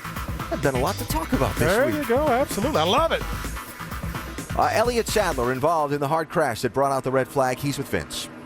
Yeah, unfortunately, Elliott looks to be okay, but take us through what happened and how you're feeling from that hard hit. Yeah, well, first, I'm feeling fine. I'm glad NASCAR does a good job of having good rules about safe race cars. And of course, everybody at JR Motorsports built us a good car. And I just got loose under the 16. We were racing for the Lucky Dog, and I got a little free and spun out. Just a bad job on my part. Got to apologize to everybody at Realtree and everybody at JR Motorsports, Dale Jr. guys. After I saw the 7 wreck, the last thing I wanted to do was wreck. Now I got 2 tore-up cars, but just glad when I got hit in the front and not the driver's door. What's going through your mind there as you see that car coming at you and you know you're going to take a lick? Well, when I spun out, you could tell I was driver's side towards ongoing traffic, and I'm watching them going, oh man, they are coming pretty fast. So I knew we were going to get hit. I just didn't know how hard it was. So I hate it for everybody back at the shop, for Dale Jr., Pops, and everybody. We put a lot of effort in this race to come up here and run well, and we were a little free, and we were making it better and better and getting it, and I just hate to tear up a good race car. Yeah, glad you're okay. Alan? It is good to see Elliott Sadler is okay. So the cleanup continues from the third caution and the first red flag of today's race. The Monster Mile starting to live up to its reputation here in Dover. On ABC Saturday Night Football, number 3 Boise State looks to make another statement. Kellen Moore and the Broncos face Jacquez Rogers and the 24th ranked Oregon State Beavers. Saturday Night Football presented by Southwest Airlines on ABC at 8 Eastern, 5 Pacific. As you can see, cars have refired. We are back under a yellow flag condition, and the question will be, is everybody coming? And it looks like the answer to that question is yes. Everybody but Ryan Newman. That's right. Ryan Newman is the first car to stay out. And we'll tell you that Eric Darnell will get the lucky dog. That'll put 17 back on the lead lap. Let's send it to Dr. Jerry Punch. Kyle Busch coming down pit road. They were going to put 4 sticker tires on, but one of their sticker tires had a slow leak and a cut, so they moved the sticker tires away, and they're going to put 4 scuff tires on the 18 car. Now in front of him, the 60 car pitting. Carl Edwards said the car is getting better, still a little bit snug in the middle. One final adjustment on the track bar. Jamie. Joey Logano wants to take some of that wedge out of the left rear. 4 tires because of the debris. They were talking about a 2-tire stop to get some track position. He's down and away. He gets down and away, guys. Gains 1 position. He is now second to his teammate, Kyle Busch. Marty? Well, good for Logano, but take a look at Carl Edwards. He's going to drop 5. 2 tires for Michael Annett. Remember, he had a penalty earlier. And you're saying, wait a minute, where's the 33? Well, just prior to the red flag situation, Kevin Harvick had this happen to his race car. The smoke come out from the cockpit. I don't know exactly what it was, but you can see right there. Definitely had a lot of smoke. He pulled it to the apron, threw his winning net down. Yeah, bad enough that he probably couldn't breathe. He was trying to get it to where that smoke would get out of there for him. Right as this happened, this is right when Elliott Sadler crashed, about right here, so he stays out on the track. So as of now, he is still in the race, albeit we'll try and find out exactly what happened. As you can see, it refired, the smoke cleared, and there he is. Completing our 10th red flag of the season, in both Dover races have been affected. Let's take a look at what happened to Carl Edwards as he lost 5 spots on pit road. This is potentially the last stop that these teams will make, so you want to make sure it's a good one. Sorry about that. Dadgummit. On a race to left, maybe another pit stop. Shake it off, guys. Do better next time. All right, let's look at how it broke down, and you'll see the glaring error on the right side. Yeah, that 9 seconds on the right side. They had a problem over there with the right front, and cost them a ton of time. You see that 16.4 lose spots every time. Let's go back and take a look at it. You can see exactly what happened, how costly this was for the 60 team. They're trying to beat this 18 car out of the pits. That would be a good shot for them to win this thing. So if they try to rush it a little bit right here, but you see the right front tire changer going back, and he drops a lug nut, has to take the time to put it back on. The official standing right there. So gets it put back on. They come around to the left, and everything's normal from there, but they have already lost their spots. So Carl will restart 8th. Ryan Newman stayed out, so he will be our 3rd different leader here today. Kyle Busch by far has led the most laps, 132. We're getting ready to go back to green flag racing. It'll be Newman on the high side, Kyle Busch, Joey Logano, Reed Sorensen, Paul Menard, Trevor Bayne, Michael Annett, Carl Edwards. That's your top 8.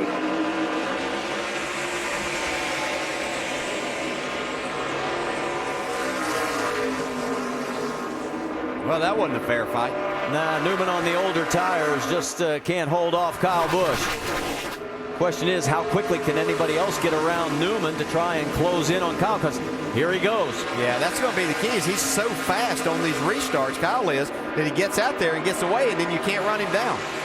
Reed Sorensen giving Joey Logano all he wants right now.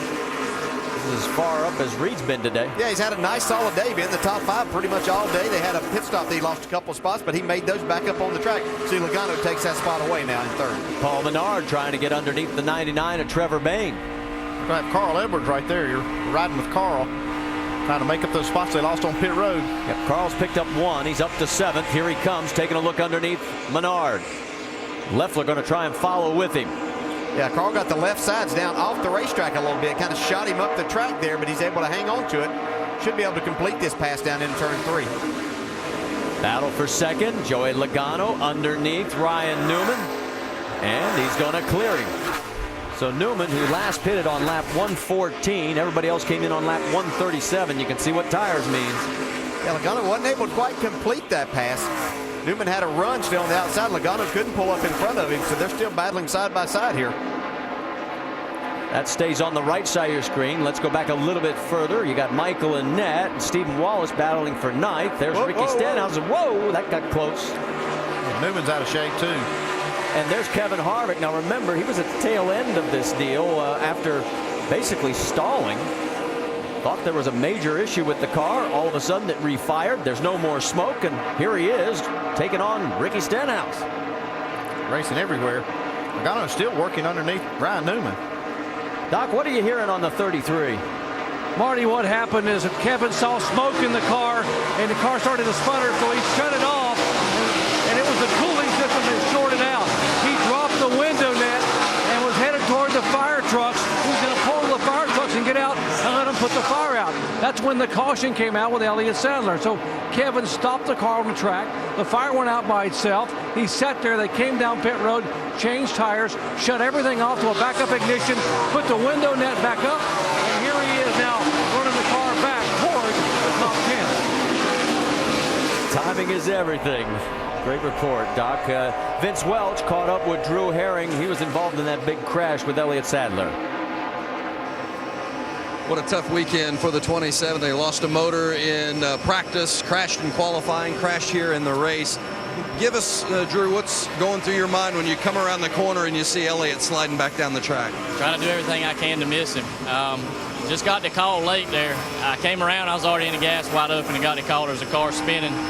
Got on the brakes as soon as I saw him as hard as I could and turned hard left. He actually stopped, and the time he did, it slid just a little more, and I just couldn't do anything about it. I hate it for these guys, this whole Get Loaded Ford Fusion team. They worked so hard this weekend, and definitely not the kind of weekend you'd wish on anybody. I hate it for Elliott Sadler, those guys. I know they were kind of fighting some of the same issues we were, just trying to bide our time and salvage the finish out of today, and definitely not end up like we did, but it's just one of those days ready to get away from here, move on from it, and look for better things. So just got to keep our head high. This happens to everybody. You know, you're going to have weekends like this the longer you race, so just kind of move on from it. Tough weekend. They'll look to bounce back at Gateway. Sharp young man, and hopefully he'll be back to race again.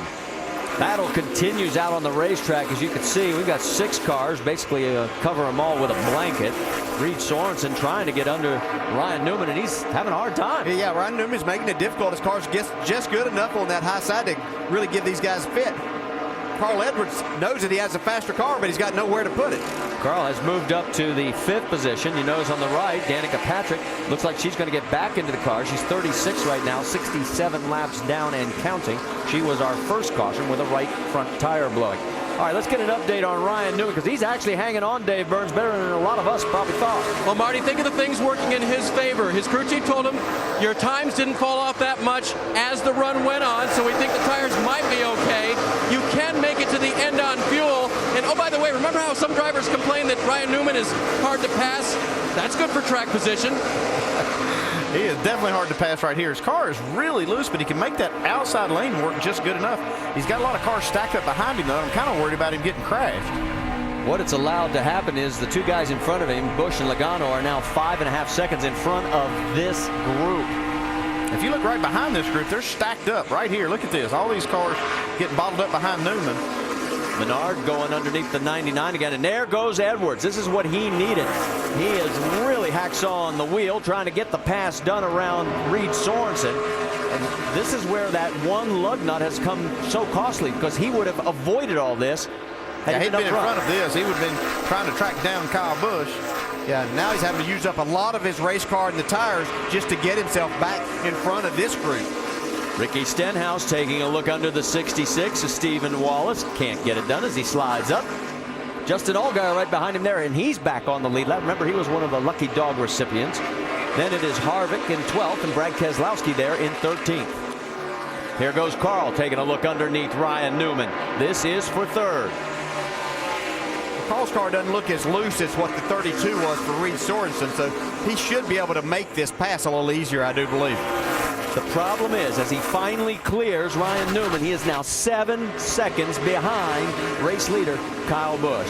All right, Brad Keselowski, just like you pointed out, Andy, in the first race in May, halfway through the race, all of a sudden the car falls off, and here he is, mired back in 13th. Jamie Little, what's the latest? Well, by looking at the front of that car, you see the right front on him has some damage. 2 pit stops ago, when he was coming down pit road, just about to come down, he got into the 33 and had that damage. That caused him to come down this time 2 different pit stops to fix that damage. So he fell out of the top 5. He restarted 16th, and he's only been able to find his way back 2 positions, guys. Yeah, that explains a lot. We didn't see that damage, Jamie, and that does explain why he was falling back. Right side of your screen, you see Reed Sorensen trying to take over the 4th spot from Ryan Newman, but Newman hanging on thanks to that high line. But you notice that Carl Edwards has pulled away from this group? He's still 7 seconds, though, behind race leader Kyle Busch. Busch is 2 seconds ahead of teammate Joey Logano. There goes Carl. Here comes the rest of the pack. And all of a sudden, Menard gets passed by Jason Leffler. Boy, what a four-car lineup this is. Menard trying to come back. There is your race leader. 2.1 seconds, as we said, after 158 laps. And Busch now has another record. He passed Harry Gant for most laps led at Dover. Gant did it in 16 starts. Busch in 13. Make sure to go to NASCAR.com for all your latest NASCAR information. Here at Dover, we are under our fourth caution. Brad Keselowski spun it around after contact with Stephen Wallace. He is trying to stay on the lead lap. You can see the damage that they're trying to pull out. He has completed all but one lap in the 2010 season. There's the damage on the 66 of Stephen Wallace on the left side. Now he's got damage on the right side as well. Let's go back and show you how this all unfolded. A lot of hard racing here. You see these cars lined up. Stephen Wallace having a great day, but gets just a little bit high, gets in the wall. Stenhouse gets underneath. Keselowski tries to follow him in there. Yeah, and just gets down in there and tries to get in a little hard, got a little bit loose. He's saying that maybe he got chopped off a little bit there, but that's always looks different from the seat there than what you see on TV a lot of times. But no doubt that Brad just got loose as he got down in. Well, Brad has a record of his own that is in potential jeopardy. Look at Harvick. Yeah. What a good job he does. Right along with him down into the corner here. You see Stephen comes down some, but he still had enough racing room there. Easy. What happens that makes you just get your car loose with that car on the outside. Let's go on board with teammate Justin Allgaier. Clear down. Come on. Clear. Caution's out. I mentioned that record that Brad Keselowski holds, 94 straight races that he has been running at the finish. That is an all-time Nationwide Series mark. Well, we got a moment. Let's talk about our Verizon Wireless customers. They can text Champion to 43776 for exclusive Champion chats. It's content from our NASCAR Now Roundtable of Experts. We'll have one to go at the line this time by the 40 of Mike Bliss gets the lucky dog, so that gives us 18 cars on the lead lap. And there's what's left of Danica's right front, and she's going to go back out and try and log a few more laps. She is 70 laps, or now actually 93 laps behind. That's a huge break, that caution for Carl Edwards, if he's going to have anything for Kyle Busch. This allows him, he was 7 seconds behind, so now he's closed up. He'll start right up there with Kyle Busch and Joey Logano, who will be on the front row. Yeah, he'll have to get a break here on this restart to not lose too much ground, and if he gets a good restart, he might have a shot at it. Let's get a quick update from Jamie Little. Well, guys, the team of the 7 rebuilt the right front suspension. A lot of people probably wondering, why would she go back out? It's all about seat time and experience. The plan right now, run a few laps, see if she can get up to speed, make sure the car's okay. If it is, they're going to run about 15 more laps and then call it a day. Are you going to learn anything with car like that shape? She was having a hard time before it was wrecked, before the tire blew, and it had a lot of front end damage. I don't think there's much to be gained and learned right here. Yeah, I don't either. I admire the effort of the crew to get this car put back together, but I don't know what they're going to gain from running these last, 36 laps. All right, let's talk about the starting lineup. It'll be Kyle Busch. He's got the high side with Joey Logano alongside. Then Carl Edwards, Reed Sorensen, Ryan Newman, Trevor Bayne. That's your top 6. Rounding out the top 10, it's Leffler, Menard, Stenhouse, and Justin Allgaier. And we're back to green flag racing with 35 laps to go. You see Carl's getting blocked in here. Reed Sorensen got a nice start behind Carl on that outside. Here comes Logano trying to come back on Kyle Busch off turn 2. If Carl's going to have a chance, or Reed Sorensen, they got to dispose of one or the other and get back up there, because here goes Carl. He's going to look like he's going to clear him. Meanwhile, the 99 gets around Ryan Newman. So Carl's going to try and set sail for Logano, because Kyle's doing what he's done all day long. Newman getting high in that corner. Justin Allgaier closes in a little bit more. Now Newman dives underneath the 98. Can't make it hold there. No, almost. He did a nice job. That was experience that paid off right there to keep those two from wrecking. Kevin Harvick taking a peek underneath the 38 of Jason Leffler. Ricky Stenhouse just a little bit backer, and there's Eric Darnell also in this mix. Darnell got a lucky dog pass. He's running an 11th. Kevin Harvick made a pit stop that last caution, so he's got a little bit fresher tires. Stephen Wallace doesn't look all that worse for the wear considering the damage. He's got fresh tires underneath him. On board with Stephen. He's currently running in the 12th position. Whoa, Darnell gets loose, opens the door for the 66. Meanwhile, Allgaier's taking a peek on Ryan Newman. Remember, Allgaier's car was extremely loose at the beginning of this race. They've done a nice job of tightening this thing up for him. Yeah, it looked like it was going to be one of the first cautions because it was that wicked loose. This will test him to see just how tight that car is as he tries to make this pass on Ryan Newman. We've seen a lot of guys try this with good race cars and weren't able to make this pass. Great view from above. You can see both the passes that are trying to go. Let's go speeds at the line. See who is fastest here. Well, we got 30 laps to go. You got Kyle Busch leading. You see Logano and Edwards now trying to chase. Let's see if anybody can make any headway. Looks like Carl Edwards had the second fastest lap that lap. Just a little bit faster than Logano. Those are the 18 cars that are on the lead lap. The lead right now 0.6 of a second over Joey Logano. Carl Edwards is 1 second back. Again, Allgaier trying to go underneath Newman, while right behind Harvick has cleared Jason Leffler. And the one thing that I can see is we've got some shade, we've got some clouds here, and the corners actually off of 2 and into 3 and a good part of 3 and 4 is under. It's a lot less hot there now, and I think some of these guys, we heard Kyle Busch talk about being tight earlier. I'm wondering if it might create a more tight situation for him as these laps wind down. Well, Harvick has now pulled up on the back bumper of the 12 of Allgaier. Here comes Leffler. Nice 4-car battle getting to shape up here at Dover. 20. He's still trying to make that run and make that pass. He's going to have to drive it down in and slide up in front of him right there. And he's going to able to do it now. And here comes the 33 of Harvick trying to ride that rail down low.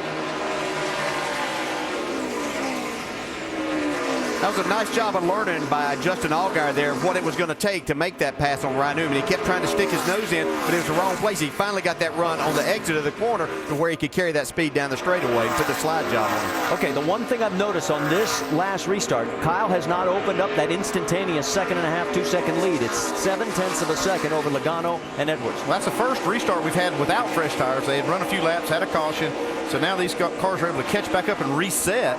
And now you see, I think the only way that Logano or Edwards is going to have a shot at Kyle Busch is if this race goes green to the end. Yeah, Kyle has been a rocket ship on the restarts. He has led 165 laps. Newman has led 5. Logano has led 4. That's it. Let's go back and check in on this battle. Whoa, Stenhouse makes an evasive move, trying to get under Darnell in the same process. Brad Keselowski in this mix, and Stephen Wallace out in front of all of them. That is 11th on back through 14th. You can see Stenhouse get a little bit loose right there. Brad Keselowski got to the right rear quarter panel of his car.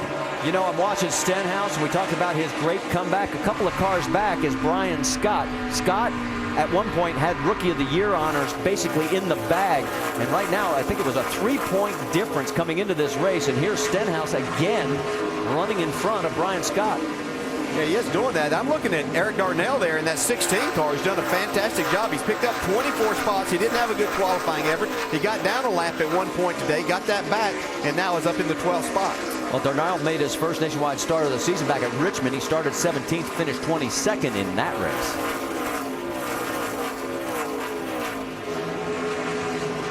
Side by side with Stenhouse, the two Roush Fenway Racing teammates.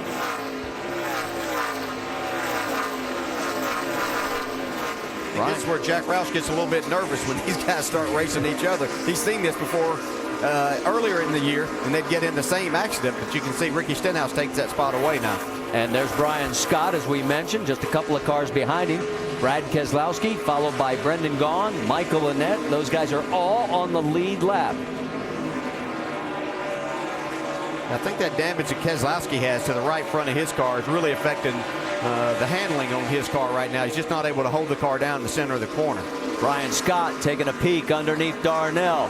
They're side by side through the corner. Can he clear him? Not this time. He'll try it again. Meanwhile, we can tell you the race leader is getting ready for more traffic. That's Eric McClure, and you're on board with Danica Patrick. Oh, he thought that might help Joey Logano a little bit, but Kyle disposes of that traffic pretty quickly. Yeah, Logano is doing a pretty good job through this traffic as well. I mean, he's just zooming by Eric McClure now. If Danica will give him a break right here, he might even be able to close just a little bit. Danica stays high. Gained about a half a second that lap. Logano goes low, and he clears. There's Carl Edwards next to come by Danica. Yeah, Kyle's got clear selling for a while, though, so see once they get back into, once Logano clears that, that's what these lap times do now. Yeah, we'll see how it stabilizes out. Well, with all that damage, Danica is running 0.7 of a second slower than our race leader.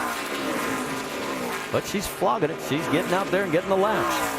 Yeah, they actually did a pretty nice job of getting this car repaired and fixed, and she is able to get a little more experience, a few more laps on the track here. Top three now have some wide open track. There goes Kyle, Joey, and Carl. 17 laps to go here at the Monster Mile. It is basically going to come down to these three. Side by side, it is Brendan Gaughan getting passed by the 22 of Brad Keselowski. Well, almost. Here comes Brendan right back on him. Yeah, Brad's got his hands full with that race car right now. Whoa. Well, he does clear him. Michael Annett now wants a piece of the 62, and it looks like he's going to get it. So both those guys were recipients of the lucky dog, and right behind them is Willie Allen. Allen is 2 laps down in 20th position. Racing for ALS on the hood of his car. A great story. Not great from the standpoint of the fact that Willie lost his father to the disease, but that Willie has taken the cause up and saying, we're going to do whatever we can to raise money to fight Lou Gehrig's disease. We wish him well. Whoa, Stenhouse. And here comes Wallace right back on him. This is for 11th on the racetrack. Stenhouse is trying to get his 3rd straight top 10 finish for the first time ever in his career. And he's racing like there's 15 laps to go, which there is. It's actually 14. 14 now. The race leader's just past straight. Yeah, but Stenhouse, he kind of got forced up there a little while ago up to the high side. He'd been running around the bottom most of the race, but he got forced up there in traffic, and so he's able to make up some time there. So he's making that high side work. He might get to the top 10. Okay, they're in clean air. Let's check the leaders. Speeds at the line. This time by, here they come. We'll see what they have. 1, 2, and 3. Just the way they're running. Shows you the gap a little bit further back as the laps continue to wind down here. The battle for 5th place is what we're looking at right now. That's Trevor Bayne trying to hold off Paul Menard. I'm sure if Kyle Busch ever goes back and watches these races and listens to us sometimes, he probably think, what are those guys talking about? Thinking these guys are going to catch me. Well, every now and then they do. Yeah.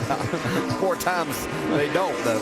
I'll tell you what, Trevor Bayne is probably going to be counting his lucky stars when his crew talks to him about the number of close calls they had with tires today when those cautions came out right at the perfect time for them. Yeah, they did catch a few breaks in that first run. He almost blew that right front tire, but they got it off of there, and like I said, he got a few breaks after that. Michael Annett wants the 15th position from Brad Keselowski. Like he might get it. And he does. He clears him. Kevin Harvick gets around Paul Menard, so move Harvick up to the 6th position. Not too bad for a car that was headed to the garage area a while ago with smoke coming out the windows. Yeah, he came in and got those fresh tires that last caution, and he's making those work. He's trying to drive his way back into the top 5 now. Let's check on Ricky Stenhouse because he's closing on Ryan Newman. Those tires are finally starting to catch up with Ryan. He has drifted back from the race lead. He is now running in 9th, and Stenhouse is closing, and here comes Stephen Wallace as well. Yeah, Stenhouse is going to try to use that groove that Ryan Newman's been using up on the higher side and see if he can make that pass.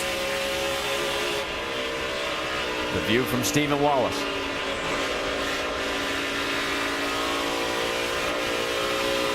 Gives you a little bit of an idea of how you drive uphill out of these corners.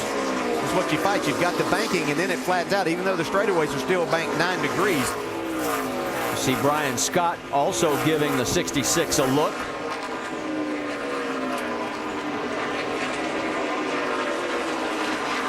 Brian won the truck race here at Dover back in May a year ago. Right now he's got his hands full. The lap traffic of Eric McClure being cleared by first Ryan Newman, then Ricky Stenhouse. Eric giving plenty of ground. McClure's running 29th right now, 6 laps down. How about the battle again for 5th? Trevor Bayne has it. Kevin Harvick wants it. Yeah, and he has fresher tires and a lot of experience on young Trevor Bayne, and I think that's going to prevail right here. And he does clear him. So move Harvick back into the top 5. The laps continue to widen down. It is 6 laps this time by, and of course for Kyle Busch, he's looking to make another page of history in the NASCAR record book. Let's check in on this radio. We're not going to make it. I've had a vibration since 15 to go. It's getting worse and worse and worse and worse. We ain't going to make it. It's pretty pessimistic right there. He must feel like he has a right front issue maybe, or maybe a loose wheel. I'm not sure what he's feeling. Yeah, you know, sometimes we talk about that lower air pressure. Sometimes he's tried to get out there and get those leads. Like that, we're going to do this right here. We're going to do it. Could have run it a little bit hard. You see right there, he got the left front down off the track and shot him up a little bit, but he's still running his lap faster than time. Anybody else. Yeah, his lap times are right there, so I think he's fine. 5 laps to go. Is there a problem on the 18? There's Joey Logano. It could be another 1-2 finish for Joe Gibbs Racing in another 4 laps. Carl Edwards a 2.5 seconds behind the race leader in 3rd.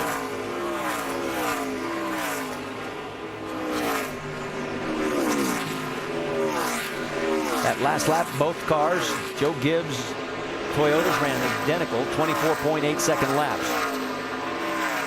Now this time there'll be 3 laps remaining. And the last time Kyle Busch led over 100 laps and failed to win was Kansas last October. Guess who went on to win? Joey Logano, the guy riding right behind him. But Kyle has Kyle has led 188 laps today. Logano has led 4.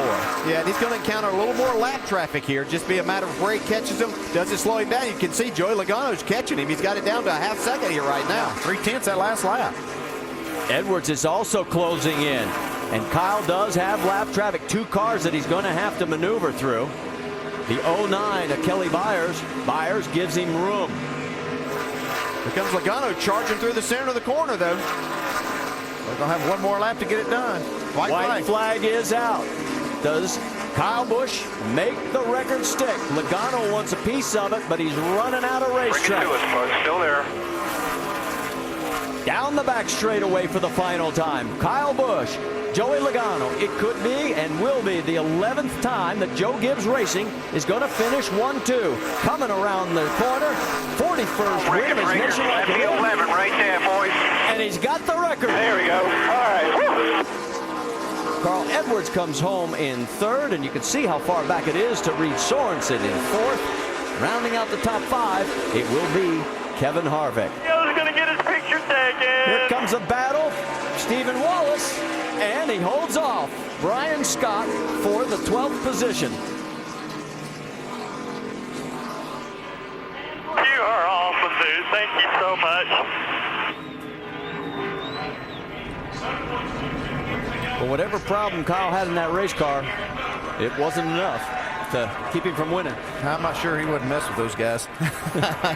And the rest of the field today, he really had a good car all day long. Nobody could really mount a true charge against him. Yeah, I can tell you, I was racing against Sam Ard in 1983 in the Busch Series at that time, and thought that was just phenomenal, winning those 10 races, and wasn't sure that record would ever be broken. Of course, Kyle tied it just a couple of years ago, but man, this young man is just phenomenal talent.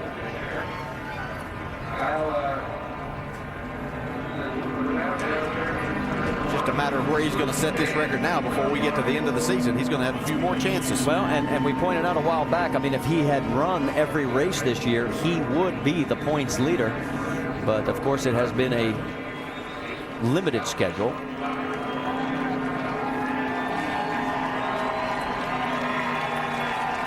You can hear the crowd. A few boos, but for the most part, a lot of cheers, because I think they realize 11 wins in a season, a new record.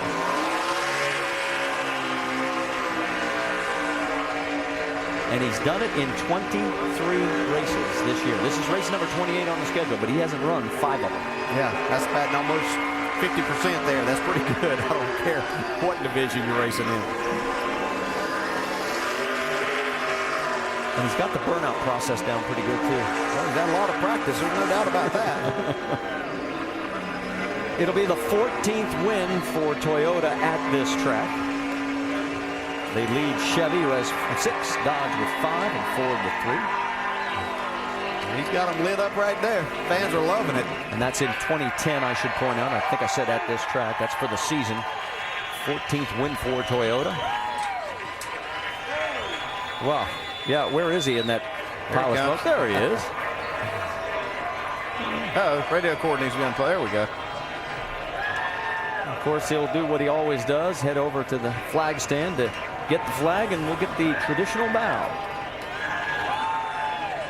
Although that thing wants to keep moving when he's got it in park.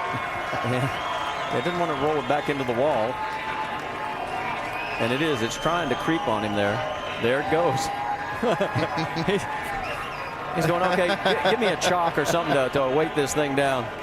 All right, well, we're going to step aside for a moment because Kyle's car might get damaged without him behind the wheel.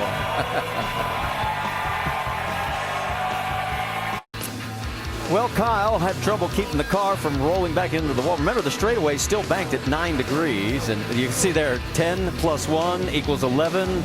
And yes, the traditional bow. Thank you very much. Let's show you the ticket to the race because we've got some great action coming up on the NASCAR Nationwide Tour. All you got to do is log on to NASCAR.com/tickets or call 1-800-866-GO-NASCAR. Of course, we're heading for the Kansas Speedway, then all the way out to the West Coast, followed by Charlotte, Gateway, Texas, Phoenix, and the season finale at Homestead Miami Speedway, November 20th. Well, Kyle has made it to Victory Lane here at Dover, and he's climbing out. Doc, let's send it your way. NASCAR's newest record holder getting a shower in Victory Lane here at Dover, Delaware, turning and celebrating his 11th win of the year. What an effort for Kyle Busch. And Kyle, we're getting doused. And Kyle, this race was totally up for grabs until lap 4 when you took the green. You took the lead of this race. What a dominating performance. Congratulations today. I appreciate it, man. Thank you. I can't say enough about these guys on this team. You know, the Joe Gibbs Racing guys do a phenomenal job. And NOS Energy Drinks, Z-Line Designs, this Camry was flawless. I mean, it was really, really good. I'm just unfortunate there at the end. I don't know what happened. I don't know if we had a wheel loose or what was going on, but it started vibrating and shaking real bad. And I wasn't imagining things. It did happen. So that was worrying me quite a bit. But, you know, got to thank Gillette and the Nationwide Insurance, of course, Combos, Marquis Jets, all the guys that have made this thing possible. It's really fun to come out here and love running these cars and winning with Jason Ratcliffe and all these boys.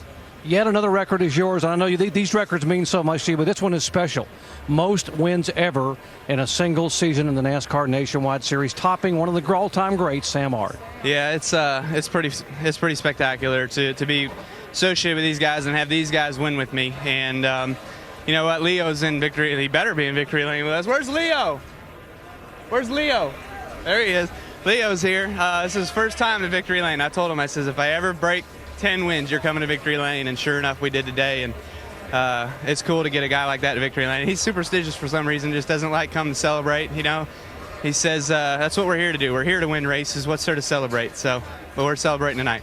Back in May, the win on Saturday had enough momentum for you to be able to do the same thing on Sunday. What about what could happen here tomorrow in the Cup car? I don't know. I'm certainly hoping that it pays due tomorrow as well too with our Interstate Batteries Camry. I mean, it was pretty good in practice. Unfortunately, you know, we were kind of battling back and forth between tight and loose a little bit, but Dave and I were really communicating well and talking about things and really trying to strategize what we should do, and learned quite a bit here today with this thing. So I'll take that knowledge and go back to Dave with it and talk to him tonight and see what we can work on to try to make sure that thing gets victory lane. Just between you and me, you want to share what you learned today? Nope. All right. Hey, go celebrate. Congratulations. You put the mic in my face. What do you think I was going to say? Okay. Kyle Busch, a record setter here in Victory Lane at Dover, Delaware. Dave Burns. And with Joey Logano now breaking things down with crew chief Kevin Kidd, and unfortunately, another second place for Joey, the 6th one this year, the 3rd one to your teammate. And it sounded, from what you shared on the radio and maybe what you were talking to Kevin about, that a similar issue with not getting to victory lane, getting up to speed quick. Yeah, we're no good on restarts, and we've been that way all year. I don't know why. It takes us 3-4 laps to even be within 2/10 of the car in front of me. It takes me about 15-20 to equal out, and then I try to go get them. And that's why we lost today. Last few laps we were really fast. We were just we just weren't good enough. We weren't that good in the beginning of the race. We were a 3rd place car, and we worked all day to become a 2nd place car. And I feel like at the end we had a car that was good enough to win, just too late. And it's 2nd. Like I said it stinks, but it's better than 3rd. So we'll take it and move on. It just 6 second places. I want to win one of these things eventually. He will. I have a feeling the W is not far away. Jamie? And Carl Edwards brings it home 3rd after a dropped lug nut. You guys dropped quite a few positions, Carl. New crew chief today. How would you say it was overall? I thought Mike Beam did a really good job. And my pit crew is unbelievable. They do a really good job. And that was one bad pit stop. And I think we had a 2nd place car and we finished 3rd. So that wasn't the worst case. It could have been a lot worse. And we had a lot of folks from Copart.com here in Fastenal, and I think it was a good start for Mike Beam and I. It was a big risk to let Drew go over there and work with Donnie Wingo and everything, and I think we made the right call, though, and I think that we've got some good things to look forward to. Will he be on your pit box calling the shots the rest of the races? I believe so. That's my plan, at least, and Mike did a really good job. Hal, the engineer, did a good job, and we were competitive. I could see Kyle and Joey, they're right there in front of us, and last time we were here we struggled, so I think we're gaining ground. Competitive is good, and you were that today. Carl Edwards brings it home 3rd. Alan? All right, Jamie, thank you. So Kyle Busch leading 191 of 200 laps today. The Joe Gibbs Racing Team leading all but 5 laps of this Dover race. They continue to be so dominant at this racetrack.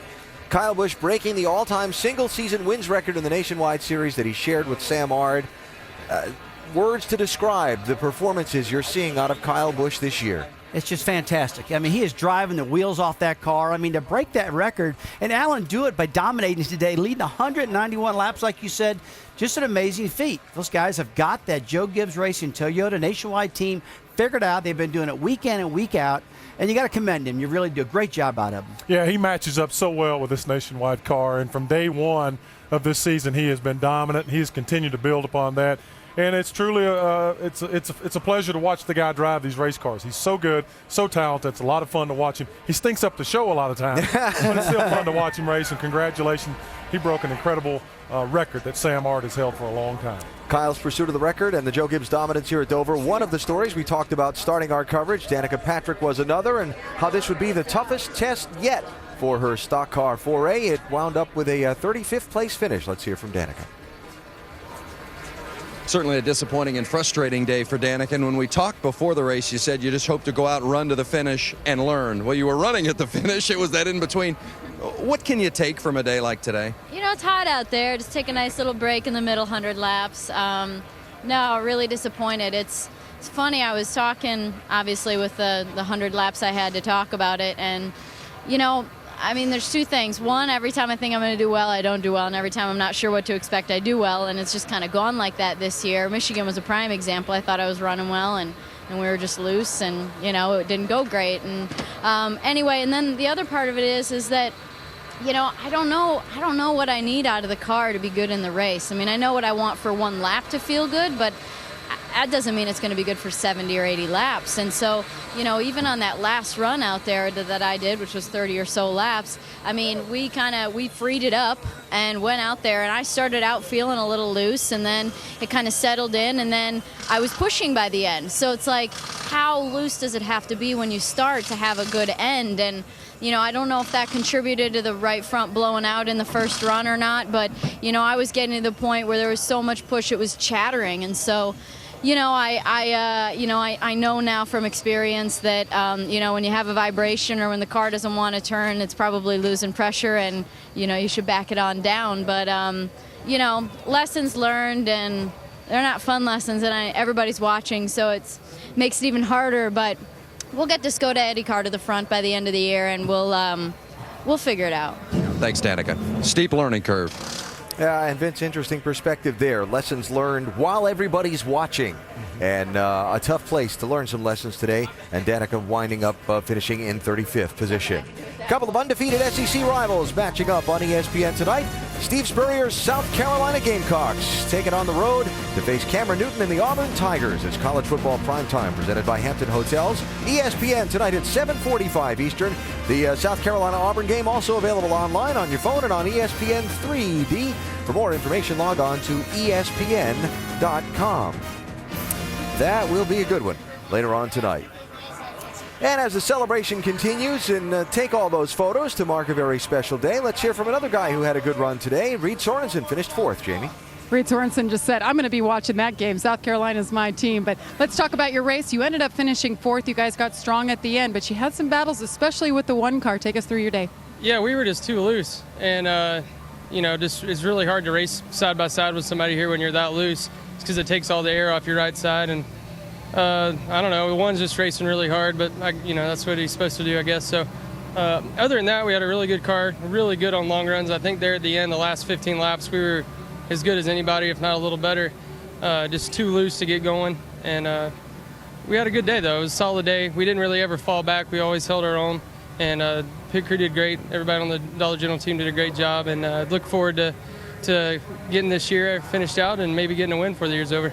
Well, Braun Racing news this week, they sold to Turner Motorsports. They're looking at a 3-car effort next year. You're the 4th car, of course. What does that mean for you? Do you have any indication of what your future holds with this team? I mean, all I know is I love racing for Dollar General. We're doing a good job this year. We've haven't got our win, but we're getting close. And, I love racing with these guys. I love hanging out with Trent, him being my crew chief, and me and him get along really well and seem to get the car running good. So just keep doing the best I can, and hopefully everything will work out. That's 4 straight top 10 finishes for Reed Sorensen. Vince?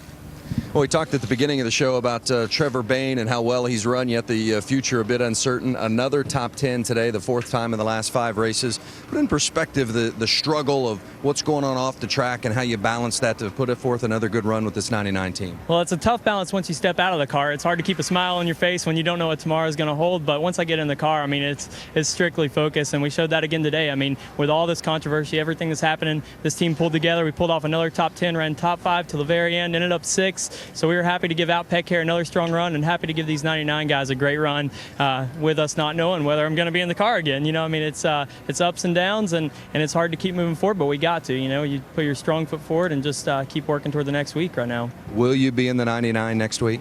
Who knows? If you know, you can tell me. So that's the tough thing. It's we run this strong, and then you got to wait till Tuesday to find out if you're going to be in it again. If that's the case, I'm sure these guys are going to succeed. They've got great cars here, great sponsors on board, and I've been lucky to be a part of this for so long. And for these guys to give me the opportunity to show what I can do.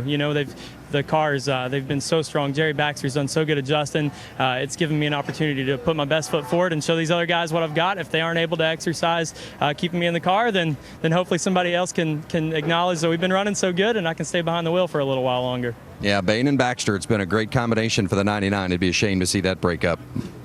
And a good finish today for Bayne in 6th. Don't forget, tomorrow, our NASCAR Sprint Cup Series coverage from here in Dover is presented by Burger King, ESPN 1 Eastern. We start with NASCAR Countdown at noon Eastern on ESPN 2. Drag racing, O'Reilly's Super Start Batteries NHRA Fall Nationals from Dallas qualifying late night tonight, and the finals Sunday night, 7 Eastern, ESPN 2. Tomorrow morning, pre-race coverage, NASCAR Now, presented by 5 Hour Energy, 9 a.m. Eastern. Here on ESPN 2, some of the motorsports coverage we've got coming up for you on the ESPN networks. So, tomorrow, race number 2 in the chase. And up next, ESPN 2 college football primetime, and a good one, Oklahoma and Cincinnati. So, the monster didn't step aside for many today, but he did for Kyle Busch, who rolled to a new NASCAR Nationwide Series record.